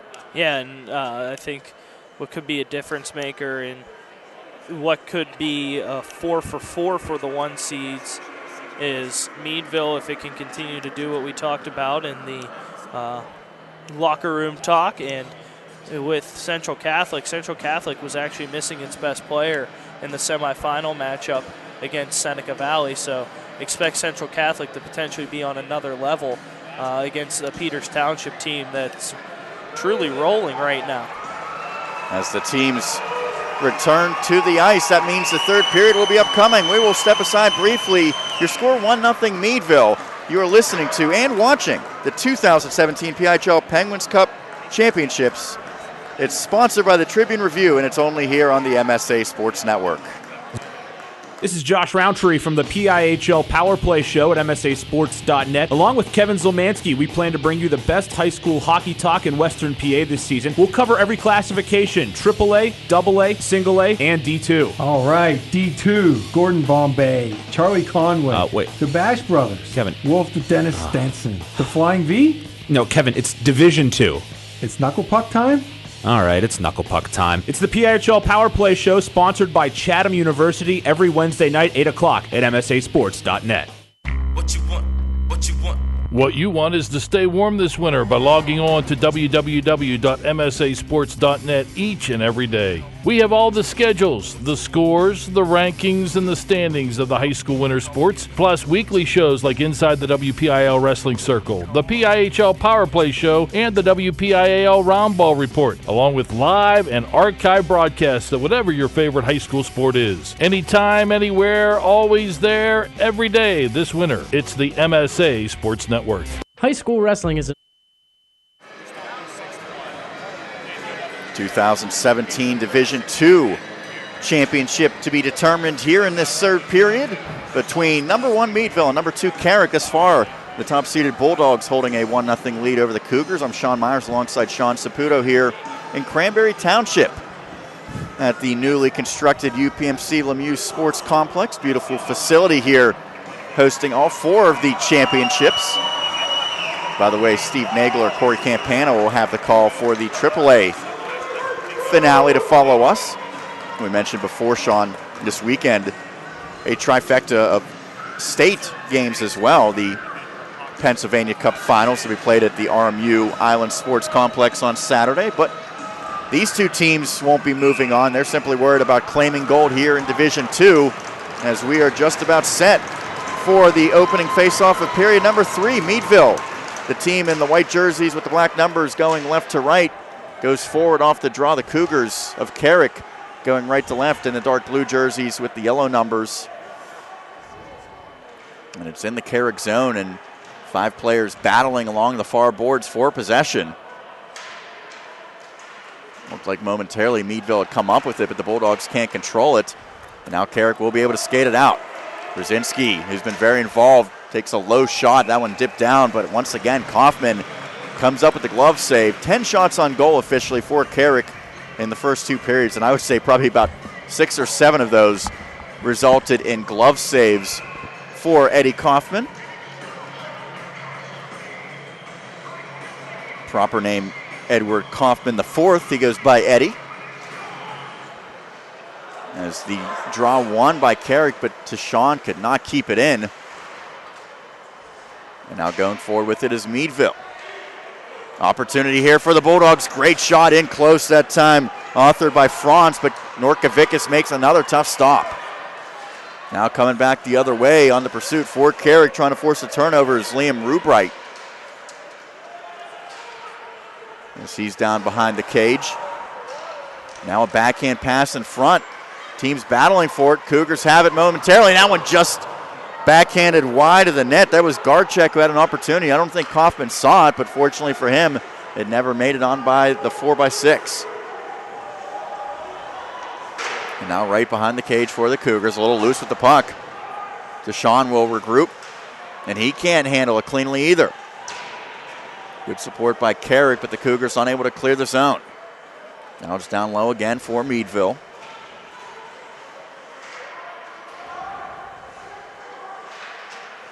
Comes back to the point where it's poked out by Sokolsky for Carrick, but quickly driven right back into Norkovicus.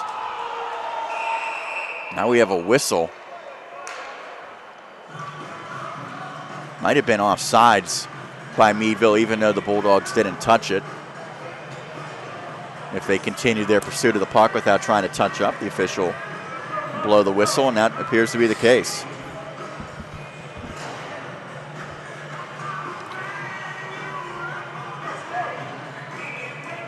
Neutral zone draw coming. McCain goes forward with it for Carrick.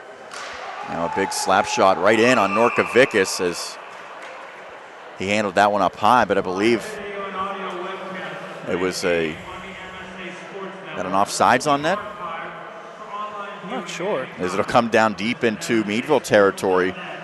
Hoffman unleashed it. I think it must have been offsides, and since it went on the cage, that goes down deep for offensive zone draw for Carrick. Cougar centering pass goes through everyone. Brzezinski's able to poke it forward, however. Now it's back to him as he's down to the half boards. Player down behind the net is Wolf, and it comes right to him out in front. Backhand opportunity and a goal. How about that? Tyler Wolf was knocked down out of the play. The puck came right on his stick. He walks out in front, and on the backhand, unbelievably, he has tied this game for Carrick. Wolf got knocked down on the half wall on the near side boards. As soon as he was getting up, Meadville decided to play the puck on the backhand to go back behind the net. Wolf right there made one move on the forehand to the backhand, brought it back to the forehand, had one more defender to beat, went to the backhand, went high bar corner on the far post. Beautiful goal by Wolf, and he makes the difference. The young man who missed the first contest between the two, he had 30 goals in the regular season, smacks home his third of the playoffs. 33 for Wolf now. Now a breakaway the other way, and that one just off of the glove of Norkovicus. I believe it's an unassisted goal for Wolf as it was turned over by Meadville. Quickly the Bulldogs came the other way, but the breakaway, partial breakaway, did not yield a goal as we remain even at 1-1. Now Wolf with the puck, but he's hit and loses it. Back into Meadville territory. Now play back into the neutral zone where Sokolsky will chop it deep. We said, despite the dominance of Meadville, Carrick was just one shot away, Sean, and they got that one early as that goal came just over 2 minutes into period number 3. Now you don't want to get too overzealous if you're Carrick, and you don't want to get too frustrated if you're Meadville. Continue to play your style of game, both sides. Drew Jacobs, an outlet pass misfired for Meadville. Now Tashawn has it along the near side, plays it up ahead. Nice move by Sokolsky, spin move, and now he loses control of the puck. Maybe tried to do just a little bit too much. Skating through the neutral zone is Drew Jacobs as he enters on the far side. Now the circle goes behind the net, centers out to the high slot, and a shot. That one steered away by Norkovicus on a golden opportunity by Steiner. Now Smith giving chase for the Cougars the other way, but first player to it will be Hoffman defensively. Hoffman leaves it behind, where Jacobs will pick it up on the backhand. Tries to get it out, not able to do so. Now it's down low. Barker might have lost sight of it momentarily. That allows Meadville to get it out. Now a backhand pass in front out of the reach of Luke English. Comes over to the far side boards. Little toe drag move. Puck slid through. And now a shot never makes it through to the net. As one of the players goes down for Meadville, and McCain is drilled. Big hit that time by Millen, who's been physical in this contest. Now Eubanks trying to make something happen, not able to do so, so Rzazinski will have to retreat back. Tried to shield off one of the players momentarily for the Bulldogs. 2-on-2 battle. Cougars come up with it.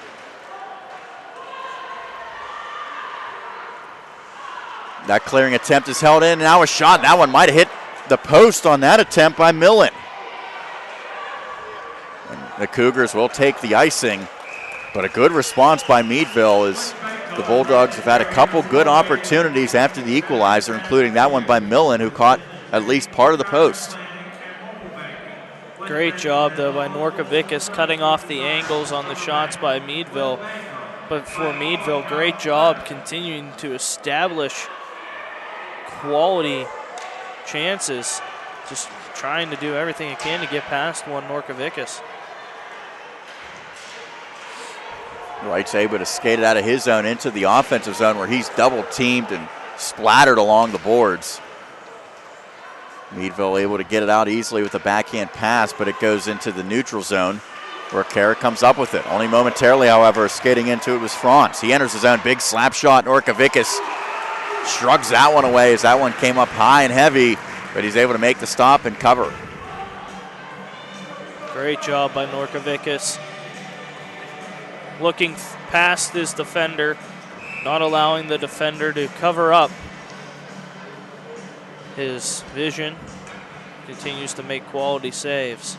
We can run through the numbers here momentarily, Sean, but when you talk about Meadville and the offensive production this year, it is just astronomical what they've scored per game as a long shot easily held by Norkovicus. Run through some of the numbers of the goals that they've scored this season. It's just absolutely incredible when you look at, this is a team that not only is able to put up goals with regularity, but they're actually averaging in double figures for this season. Yes, averaging 10.3 goals per game, 8 times scoring over double digits, 14 in its first game against Morgantown, 14 against Trinity in a 14-1 win, an 11-0 victory over Blackhawk, 11-1 win over Carrick, 14-3 win over Elizabeth Forward, 13-4 win against Central Valley, 17-3 against Elizabeth Forward, 15-0 against Greensburg Central Catholic, 14-1 against John Marshall. And in the last 5 games, besides that 14-goal game in the last 5, the other 3 of the other 4, 9 goals for Meadville. As well as an 11-goal outburst in the playoffs against Our Lady of the Sacred Heart, 9 against Burrell as well, as they're trying to find the scoring touch in this game. Not able to do so thus far as Norkovicus has had their number. It is 1-1. Now a backhand attempt. That one knocked down in front. Turning shot. Norkovicus able to come up with that stop on the attempt by Triola. He now has made 34 saves in this contest. 10 stops the other way for Eddie Kaufman. Also, Sean, 3 is the low point for Meadville this year against Burrell in that tie back on January the 30th. That's the only game they have not won this season. No losses, just 1 tie for Meadville. Carrick had 4 setbacks during the regular campaign. Now a low shot, a redirectable one by Potassi, but it never made it through as it was blocked.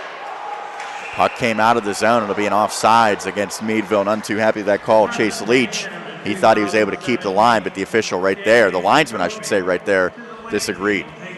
Carrick's low point was that 1 goal against Meadville, in which that game it lost 11-1. So right now at its low point of the season as well. Now an opportunity for the Cougars, but it's beautifully taken away by Barrett Hoffman, who's had a terrific contest here. Now the puck iced, however, by Meadville. You've been tracking face-off numbers. This would certainly be an opportunity for Carrick if the Cougars can win this one to really have an opportunity to pull ahead in this game. Yeah, 29-23 in favor of the Cougars. This is in the department in which Carrick has done very well, make it 30-23. They win another one, but not able to do anything initially off it. Sokolsky was stood up. Now he steps into the puck, goes over the net. We're going to have a penalty upcoming against Meadville. Very good call. And frustration setting in as Greg smashes his stick off of the ice. Yeah, that was a very good call. Breaking across off the face-off was Sokolsky looking for a shot opportunity on the far circle along the hash marks on the far boards. And Sokolsky was held up by the stick of, I believe, for Meadville. Is it Lagarde? No, my mistake. Yeah, it's Patassi. Patassi, yep. Yeah, Patassi, definitely. There's the puck dumped off the face-off win by Meadville to run some clock. So Patassi in the box. Now the Cougars set up their attack. Goes over to the right point. That one slowly in front into the slot. Backhand just misses the cage. That was a good opportunity that time by Liam Rubright. Now it's back to Rosinski on the near point. He tries to go down low with it. It's out of the reach of Meadville's Lagarde momentarily. Now two players go down.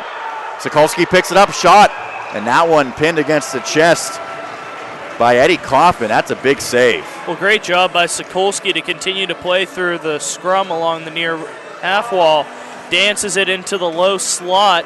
Gets an open opportunity, but unable to pick the direction. Put it square into the Bulldog logo of Kaufman. 1:17 remaining on the man advantage for Carrick. Cougars trying to take their first lead of this contest. Meadville had a goal with just over 5 minutes remaining in the opening period. Pasilla on a redirection. Tyler Wolf has netted the equalizer in this third stanza, and Wolf not able to hold his own that time as he skated over to the far point. Now he tries to go through two players, not able to do so, but his teammates enter the zone.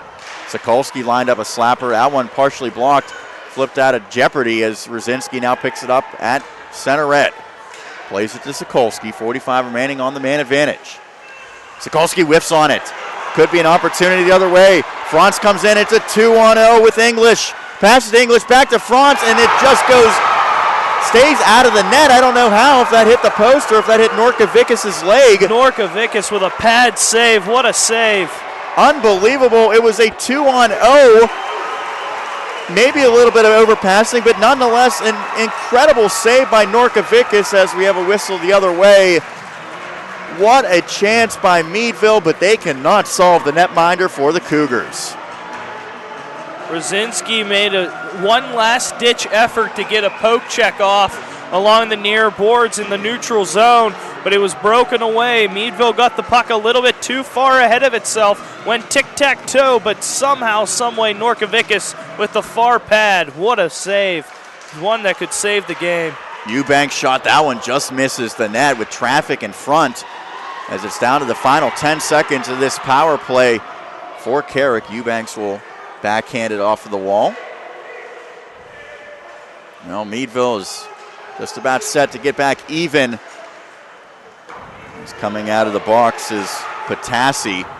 Wolf back into his own zone. He gets it from Norkovicus. Now he skates it up. Gets three players, loses the puck. 2-on-1 the other way. Pass goes through that time the skates of the intended target, but the Bulldogs still have it. Franz tried to make a pass across. Initially, Pasilla just could not handle it. Now it goes back to the point on the right side. Redirection in front. Norkovicus got a piece of it. Backhanded, but not cleared. This is reminiscent of the first period where the Cougars just can't get it out of the zone. Now a centering pass into the left circle. That's off of the stick of Gregg, but another turnover. Now Franz, and he whiffs on it. Behind the net, Carrick looks exhausted right now, Sean. They do, unable to get it to the bench to make a change. They got to get the puck out first. Wolf finally getting off. He was on the entire power play, and then some. Now a player goes down behind the net for Carrick. Gets another turnover. Centering pass, that one doesn't work. It is still in the offensive zone for Meadville. Bulldogs just wearing down Carrick right now with 6:18 remaining in period number 3. Pass out in front, weak backhand. That one never made it on net on that attempt by Gregg. Now a shot, where to go? Hit a body in front. Carrick again cannot clear. This is 6 or 7 opportunities, and they still can't get it out. Eubanks took a little too much time on the last one. He had a clear dump attempt. They got to get an icing here to get a fresh change. This is unbelievable, the pressure, and now Carrick just trying to run time by pinning the puck against the wall. But Meadville digs it out. Now comes in front. Norkovicus will get the whistle. Fresh troops can come out for Carrick, but what a shift it was for Meadville. with 5:42 remaining, the Bulldogs trying to pull back ahead. Really, though, for Meadville, it was a great shift in terms of keeping Carrick on the ice, making skaters use up minutes, taking breath away. But really a poor shift in terms of opportunity for Meadville. Really didn't get a quality shot off on that in that entire 3-minute exchange. Now here's one right off the draw, and a glove save by Norkovicus as he got just a piece of it on a golden opportunity. Now a turning shot from the point, that time by Patassi. Never made it through. Carrick finally clears the zone. Now Sokolsky comes as he's hounded by a pair of Bulldogs. Goes behind the Meadville net. Meadville not able to get it out. Garchek comes up with the puck. Weak backhand. That one easily stopped by the pads of Kaufman. Now a toe drag move by Sokolsky. Sharp angle shot. Puck is loose. Now it goes into the corner. Kaufman didn't know where it was. Now some physicality displayed by Barrett Hoffman. He's been so good in this contest. Bulldogs finally get it out. That shift was certainly much needed for Carrick to stop some of the momentum. Now Garchek enters the zone. He'll flip it in, and he's absolutely pounded right in front of the officials. No call-up coming. Cougars dump it deep. Is this an icing? It is. That's a mistake for Carrick. So with 4:34 remaining, it'll come back deep into Carrick territory. Yeah, no reason, though, for a penalty on that previous one. Just a great rub out by Meadville, continuing to check hard. But Carrick established somewhat of an offensive zone pressure on that last exchange. And now they've got to continue to have success in the dot. They do so. The puck just comes out, and now offsides for Meadville. As entering prematurely that time was Cooper Lagarde before his teammates had touched up. Sean Myers, Sean Saputo on the call. Chris Lackner manning the camera. We have 4:27 remaining in regulation. We are deadlocked at 1 between Meadville and Carrick. It's the Division II championship game. The two games last night, both 6-1 finals. They did not come down to the wire. This one looks like it will. Slap shot from the point. That one just goes wide of the cage for Meadville. Now it's centered out front.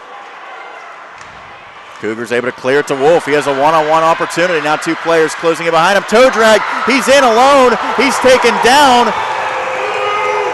It will not be a penalty shot, but the Cougars are going to go to the man advantage as he was hooked, and Tyler Wolf showing his hands on that one. What a job by Wolf to break through. He broke through 4 Meadville defenders. Got dragged down. I'm surprised that's not a penalty shot, just simply because of the lane to the cage, how he got hauled down. They're going to call I believe they're going to call it interference. It'll go against Jacobs. As Rosinsky's shot just steers wide. Hooking is the call. So an opportunity for Carrick to try to take the lead, but Meadville clears at the length of the ice. Another run time off the clock as Norkovicus will leave for his teammates. Just over 3.5 minutes now remaining. Sokolsky enters the zone but lost the handle on it. It's the other way for Millen. He has a one-on-one for Meadville. Now it's a 1-on-2. He's buying time.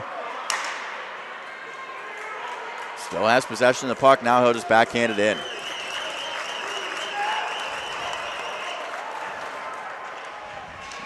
Nearly 50 seconds have elapsed on this man advantage for Carrick.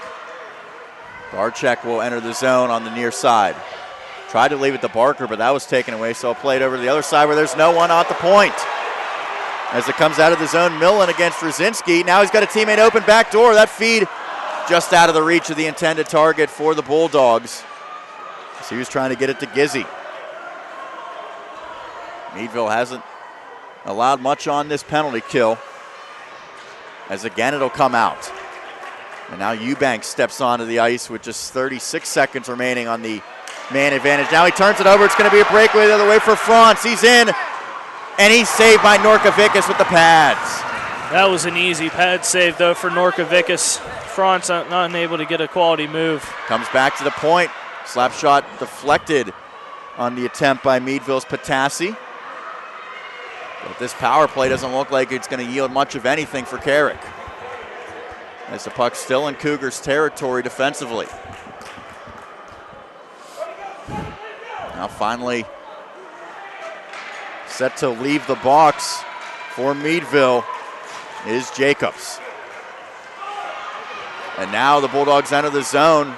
Franz has it on his stick, goes behind the cage looking for help, gets it to the left circle. Now centering pass right in front and into the slot over the stick that time of Chase Leach. McCain comes back the other way, just over a minute and a half remaining. We get a whistle. Is that an ice? Shouldn't have been an ice. Puck was dumped from... Well, they're opening the penalty box. Is it another call? Too many men. It could be another call against the Bulldogs. We will see. I think they might be calling too many men. They have the door open for the Meadville penalty box. Wow, this would be unbelievable if the Bulldogs are charged. And indeed, someone going to the box to serve it. It looks like it's Triola. The only thing that can pop up to your mind in this case is too many men or a bench minor. Now Triola will be in there for the rest of regulation unless Carrick scores. Too many men. And what a chance for Carrick. 1:34 remaining. They go back on the power play with an offensive zone drop coming. Puck goes behind the net. Carrick outnumbering Meadville, but the Bulldogs come up with it. And now skating it out was Millen. As he enters his own 1-on-2, takes a shot. Norkovicus looked behind him. No, he's trying to play it to a teammate, but the officials blow the whistle after he made the initial stop. Made the save, then he was trying to shuffle it over to a teammate, but a quick whistle. But it means an offensive zone draw now coming for Meadville. Yeah, Norkovicus was trying to make the smart play to keep time rolling. The officials have been quick on the whistle on these shots to the cage. Norkovicus tried to kill that one, but didn't work. There's some adamant fans here as the puck comes out of the zone. Now McCain giving chase. Barker picks it up for Carrick. Goes in front, comes out now the other side to Wolf, who's on the left point. Excuse me, the right point. Now a shot redirected in front by Brzezinski. That one took a crazy bounce. It's to Barker. Barker on the near side. Brzezinski, he takes a shot. That one might have caught a piece of the glove of Kaufman, but goes high. Now Wolf has it, and he's pursued, and it's cleared out. Norkovicus comes skating out quickly to play the puck. And he will hand off to his teammate Wolf. Or excuse me, Brzezinski. Now Sokolsky has it. 35 seconds as he enters the zone. Takes a big slap shot, couldn't get much behind it. It's held in, however, by Carrick. Over to Brzezinski as he steps into a slap shot. That one never made it through. Player goes down for Meadville and is hurt. But it's a breakaway the other way, potentially. The backhand and a great save by Norkovicus, but a penalty upcoming against Carrick. That was Millen who had the opportunity, went to the backhand. Norkovicus came up with the glove stop. And now penalized is Brzezinski as we will play 4-on-4. Just 15.9 seconds remaining in regulation. And that penalty will put Carrick to 0 for 5 on the power play.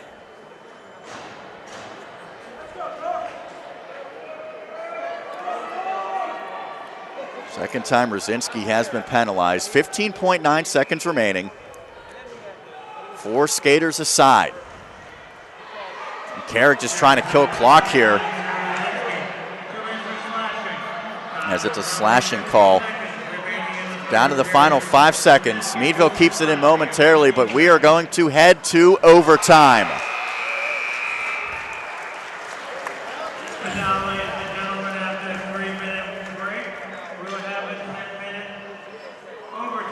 It will be a 10-minute overtime.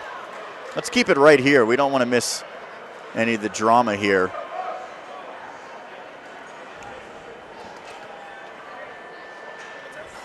Yeah, this game so far with the 1-1 score, it's going to lead to one of these two teams having its lowest goal outcome of the season with just 2. Actually, Carrick had 1, so they could match its lowest goal outcome. Meadville, in either context, will have its lowest goal outcome of the season, but drama truly written on this one. In the first period for Meadville, Cody Pasilla found the back of the net, assisted by Brandon Gregg. 11 minutes and 56 seconds into the first period. And then in the third period, very early, 2 minutes and 14 seconds in, Tyler Wolf, unassisted, tied this one up. Carrick continued to take a beating. And Meadville, despite 41 shots, just can only slip one past Norcovicus, who is 40 of 41. And on the flip side, Eddie Kaufman, currently 13 of 14. So the situation is we will play with 10 minutes on the clock as the Bulldogs trying to get their fans fired up. This is just a 3-minute break between the conclusion of the third period and the beginning of overtime. Thanks for Josh Roundtree for passing that along as I couldn't hear the announcement. We will play a 10-minute overtime. Obviously, it's sudden death. First team to score wins. If we do not conclude in the first 10-minute overtime, we will put 10 more minutes back up on the clock. Looks like it's 4-on-4 as well. Because of the penalties. Yep. Yeah, that's right. Yeah, the 2 penalties that came late. So a lot of ice space to start out this overtime. And Meadville will have a power play potentially. If the game does not end within the first 26 seconds of this overtime, the Bulldogs will go to the man advantage as their crowd boisterous right now. This is a great environment. A lot of fans on their feet now, Sean. Play until there's a winner for this Division II championship. Meadville and Carrick, they are tied at a goal apiece as we begin overtime here at the UPMC Lemieux Sports Complex in Cranberry. Sean Myers and Sean Saputo on the call as Meadville enters the zone and a great back check to take it off of the stick of Millen. Now the Cougars try to poke it ahead, but Hoffman deters that. Now Millen enters the zone again to Franz, who tries to make a little move, but he's well defended. Good job that time by Eubanks, and now Meadville goes to the man advantage, is coming out of the box and going to the bench is Triola. Carrick with the puck, trying to kill some time, but a big collision. Carrick trying to clear the zone. The first try doesn't work. Cougars have another opportunity. Sokolsky against the near boards, and now he will clear it. Yeah, Carrick cannot play around with the puck in its defensive zone during this penalty kill. Meadville so quick and can attack so quick and score.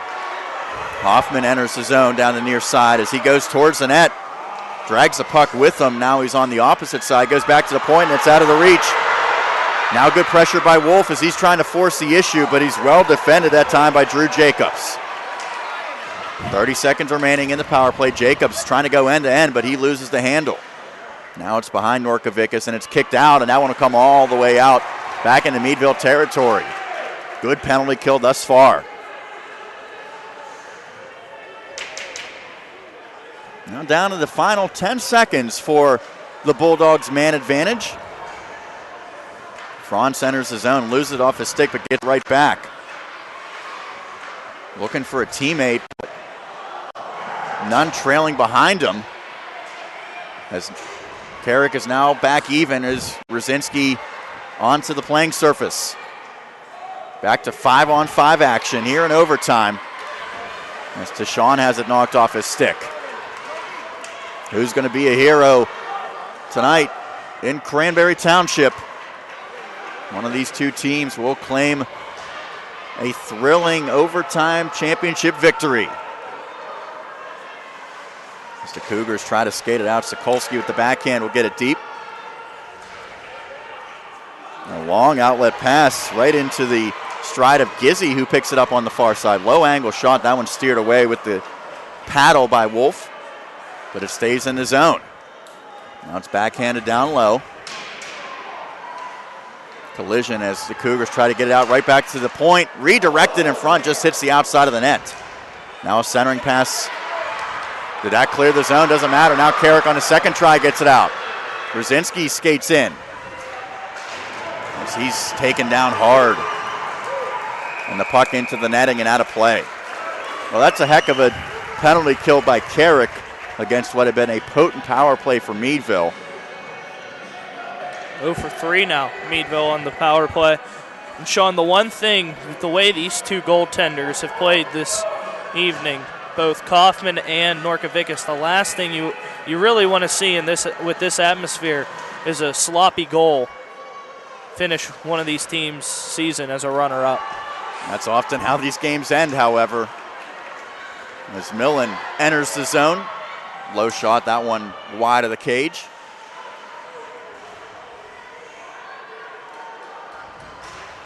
Now a turnover and a goal. Meadville wins it. Jeffrey Millen roofs it off the turnover. And your 2017 Division II champions, the Meadville Bulldogs, as Millen roofs the winner. And the celebration is on. What a game we had. And just that hesitation for the slight second led to the turnover. And Sean, Jeffrey Millen, the captain, made sure that he took advantage. Just a turnover along the near boards. It squirts out towards the circle. Millen danced just enough and got it over the blocker's shoulder of Norkovicus. Just a pinpoint accurate goal by Millen. Meadville takes home the championship in a fantastic Division II championship game. Carrick, nothing to hang the heads down on. This is a team that blew them out the first time and they took to overtime the second time.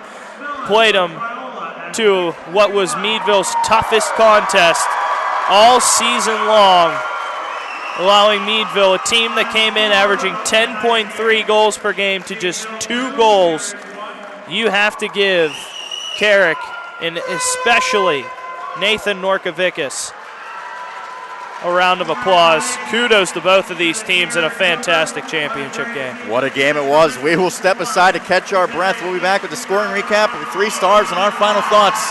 Once again, Meadville, your 2017 Division II champions, as they score a thrilling 2-1 overtime victory against Carrick. You are listening to and watching the 2017 PIHL Hockey Championships. It's sponsored by the Tribune Review. It's here only on the MSA Sports Network.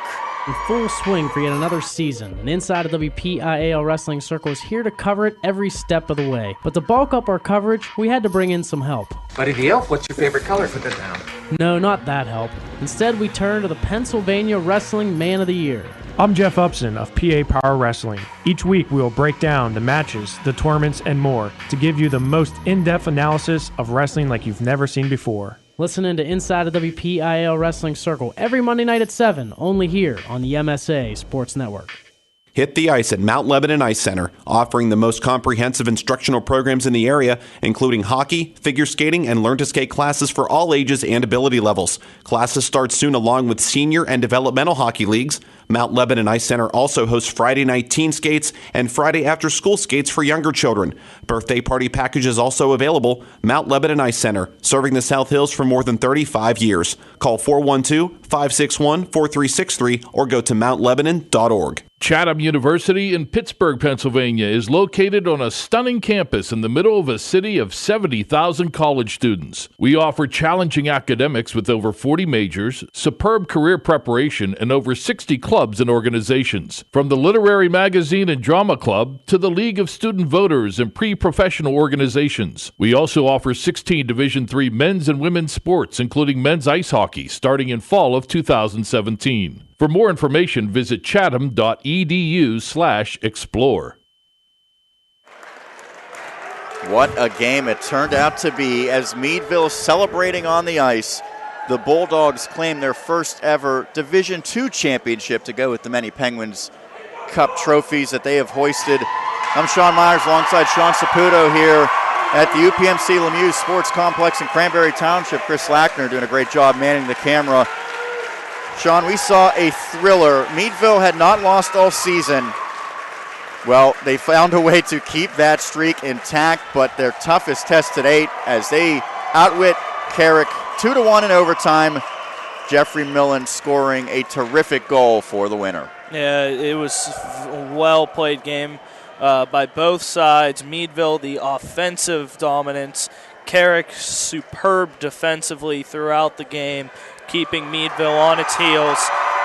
But I had just mentioned the last thing you wanted to see was a sloppy play or a sloppy goal end it.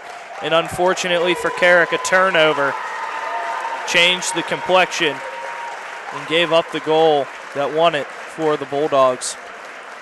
And it took a nearly perfect shot as well. It certainly was nothing that Norkovicus could do about that one. That is a roof job if I've ever seen one. Top shelf where Mama keeps the cookies. I mean, there's nothing you can do about that. It was a fantastic shot and put it, over the shoulder. Norkovicus unable to get the shoulder to the top corner, just on that angle with the crossbar and the near post, and picked his spot, did Millen, and sealed the deal for the Bulldogs in what is, what's, as of right now, the best game out of the 3 championship games so far. It's going to certainly be hard to top that one. Let's take a look now at the Mount Lebanon Ice Arena scoring summary. Sean, there wasn't a lot of scoring, but certainly a lot of action. Run us through how this one unfolded. In the first period, it took 11 minutes and 56 seconds before Cody Pasilla found the back of the net. He was assisted by Brandon Gregg.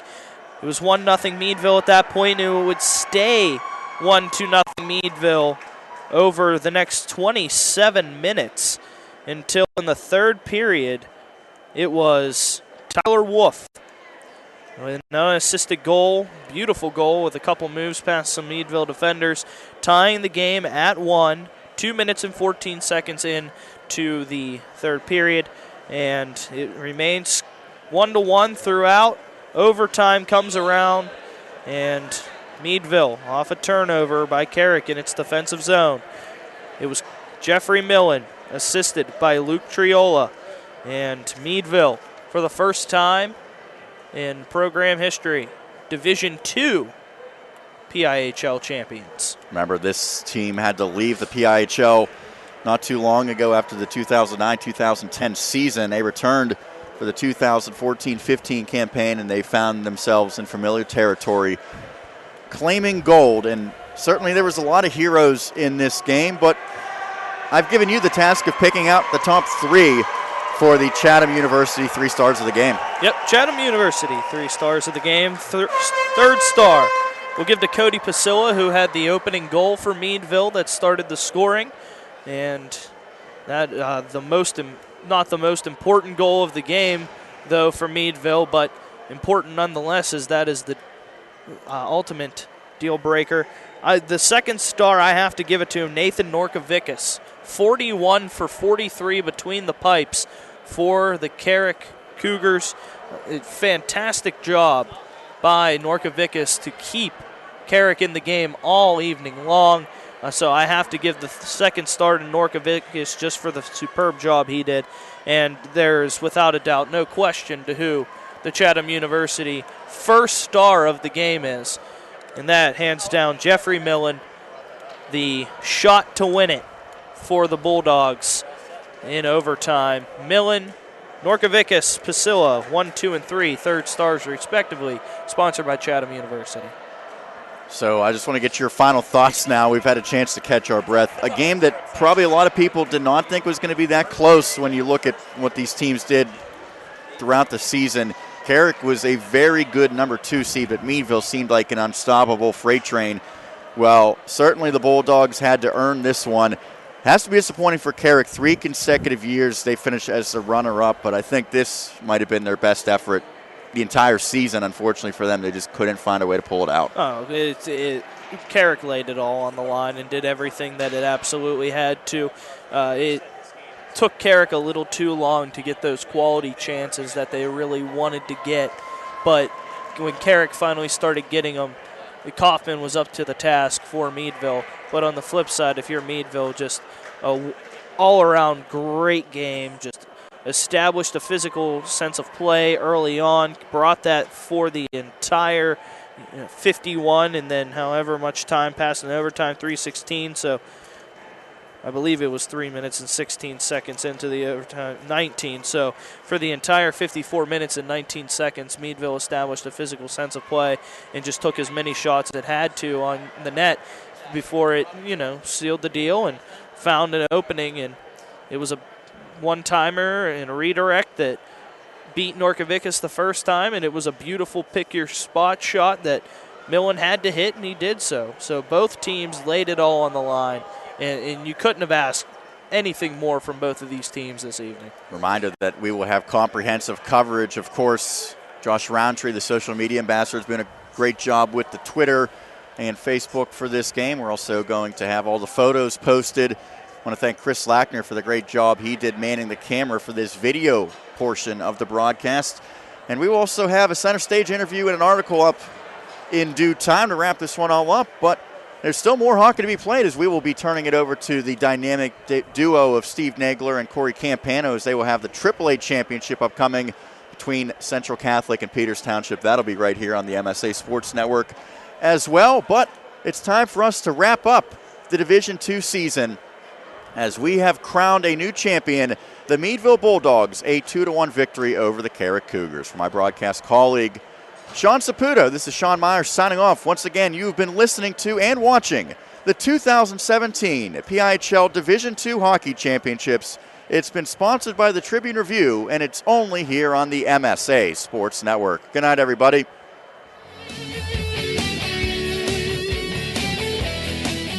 You have been listening to coverage of the 2017 PIHL Penguins Cup High School Hockey Playoffs at MSASports.net, sponsored in part by Chatham University, by the Mount Lebanon Ice Arena, by J&J Distributing, by ProGrass, by First Commonwealth Bank, by UPMC Sports Medicine, by Carlow University, by the Pennsylvania Interscholastic Hockey League, and by Management Science Associates. You can follow the high school hockey postseason every day by logging on to www.msasports.net. The preceding has been a special presentation of the MSA Sports Network.